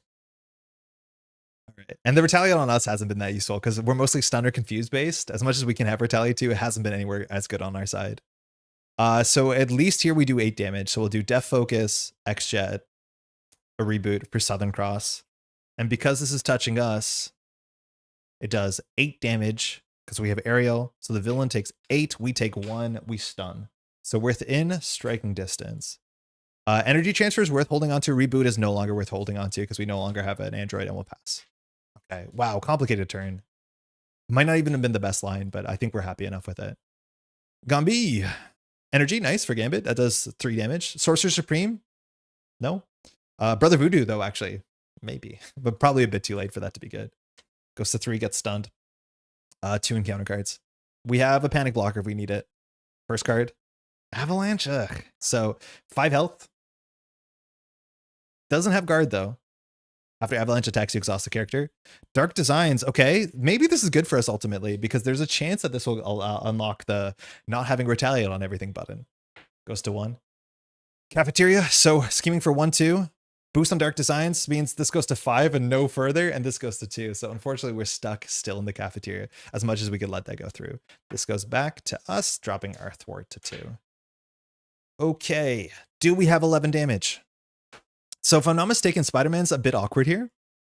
Because Spider-Man says, after Spider-Man attacks or thwarts, if he's defeated to retaliate, I don't think that text fires. So if we attack Blob and Spider-Man's knocked out by the retaliate, this text won't go off. So the only way to get another activation from Spider-Man is use Spider-Man to either thwart 2 or defeat Blob. We can attack for 6, guaranteed. Jubilee can attack for 8. Gambit can attack for 9, 10, 11. I think we have exact lethal here. I do not know if there's any victory conditions. Let me check really quickly that care in terms of the campaign for what ways I have on the table. So we've dealt with surprise attack. We removed each future pass card. We removed 1, which is good. And that is good. So all that matters is our health total. And our health total is a bit sketchy, but we could actually just let 1 turn and go down and recover twice. Because we should be able to knock it out, knock Blob out this round for sure. So again, Gambit attacks for 3. Spider-Man will give us a ready. We can attach touch to Blob, which means we can attack twice for 6. So that's 6, 7, 8, 9, and Jubilee can shoot for 11. So we have lethal this turn, but in terms of the campaign, especially because we have to hit the ground running, I think we're allowed to let this go through. We've seen 2 Dark Designs already, so it's not likely that we just lose the game on the spot. Avalanche schemes for very little. The only question is how many cards do we have that says Blob activates? And Blob schemes for 2, which is not nothing. So we've seen 1 immovable. So there's only 1 card in the whole deck that will say Blob schemes. The best case scenario is that we leave this on 5, I guess. Because if it's on 5, it'll go to 6, Blob will advance it, and then it's just Avalanche that schemes. I think we can do that. I think this is a bit greedy, but I think we have to. We also have an energy transfer, which is not bad. We could touch Spider-Man and use Spider-Man to recover twice so that we can set up Blob for the kill in 2 turns. Yeah, that's probably the play. Yeah, I think that's definitely the play. So we're going to do generate a wild, energy, Gambi. So we played way more Gambit today than we have in any other day of this campaign, and it's honestly not been bad. It's a lot of damage on a single card. And we're not good at mid-range minions, and this is the one way in our deck we can deal with mid-range minions. So it has 3 counters. When we attack, we can zap for 1 and then hit for 2, as much as retaliate's an issue. So we could even knock out Avalanche here. Energy transfer is free. Brother Voodoo actually might have been playable as well, because Brother Voodoo could have grabbed an event and we could have grabbed a Confuse. In terms of going rogues, we have 2 left in our deck. We'd look at 5. I mean, I don't think we'd be super efficient here. We're going to be burning some resources, that's for sure. That's fine. I think that's ultimately okay. So we will touch Spider-Man. So we have 3 thwart, but most importantly, we're a web warrior for the rest of the turn. And that is important because now we can recover twice if Spider-Man activates. We will simply thwart for 3. I guess we're going to do the safe line because we should have lethal next turn regardless. And we'll hold on to Brother Voodoo too. So we'll thwart for 3. Gambit will attack Avalanche. So Gambit will attack for 3, take retaliate. Jubilee will zap Avalanche for 2. Maybe not the best use of our damage here, but I think we want to recover because of the way the expert campaign works. Then we can do X-Gene, Death Focus for energy transfer. So we can move the touch to Blob. Blob takes 2 damage. We recover 2, and we don't take retaliate because it's not a legitimate attack. Okay, yeah, this is good. Then we can hop down. Touch comes off, which doesn't really matter. Spider-Man will clear the threat, which actually first we'll recover for 3. Then Spider-Man clears it, which readies us because we're still technically a web warrior. Then we'll recover for 3 more, which puts us at full health. So maybe we should attack for 3 while we could for a moment there. We'll just keep Brother Voodoo and we'll pass. Good. We should have 9 damage. We should have 9 damage next round. Cool. Good. Good turn. Good turn. No confused, but good turn. Bulletproof Bell. Okay, not an alter ego. Going rogue. Okay, we could have drawn that with Brother Voodoo. Maybe there's a safer turn. And please give us a big attack. No, that's another going rogue. Okay, I mean, it's fine. Are all our attacks in here are Southern Crosses? 1, 2. Okay, there's 1 more in our deck. So there's like a 50% chance we find it with Brother Voodoo. And we have so many resource generators. If we find it, we'll still be able to play it. Goes to 1. Blob is gonna scheme.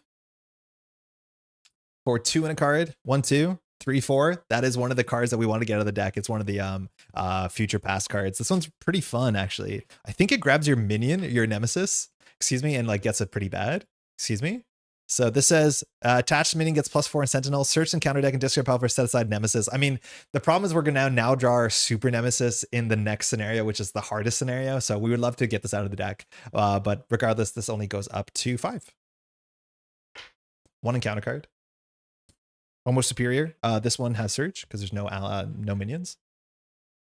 Oh, wow, we drew the 1 card that says Blob activates. So Blob is going to scheme for 2 in a card. So I guess we're not ending on the cafeteria. So 1, 2, 3.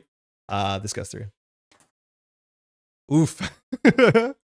So now we're at 2 in the area. If 1 more of these goes through, we're revealing the courtyard. So we're back to where we started the first time around on this one. So we lost retaliate on everything, and every character gets +1 attack, which is obviously so good on the final turn.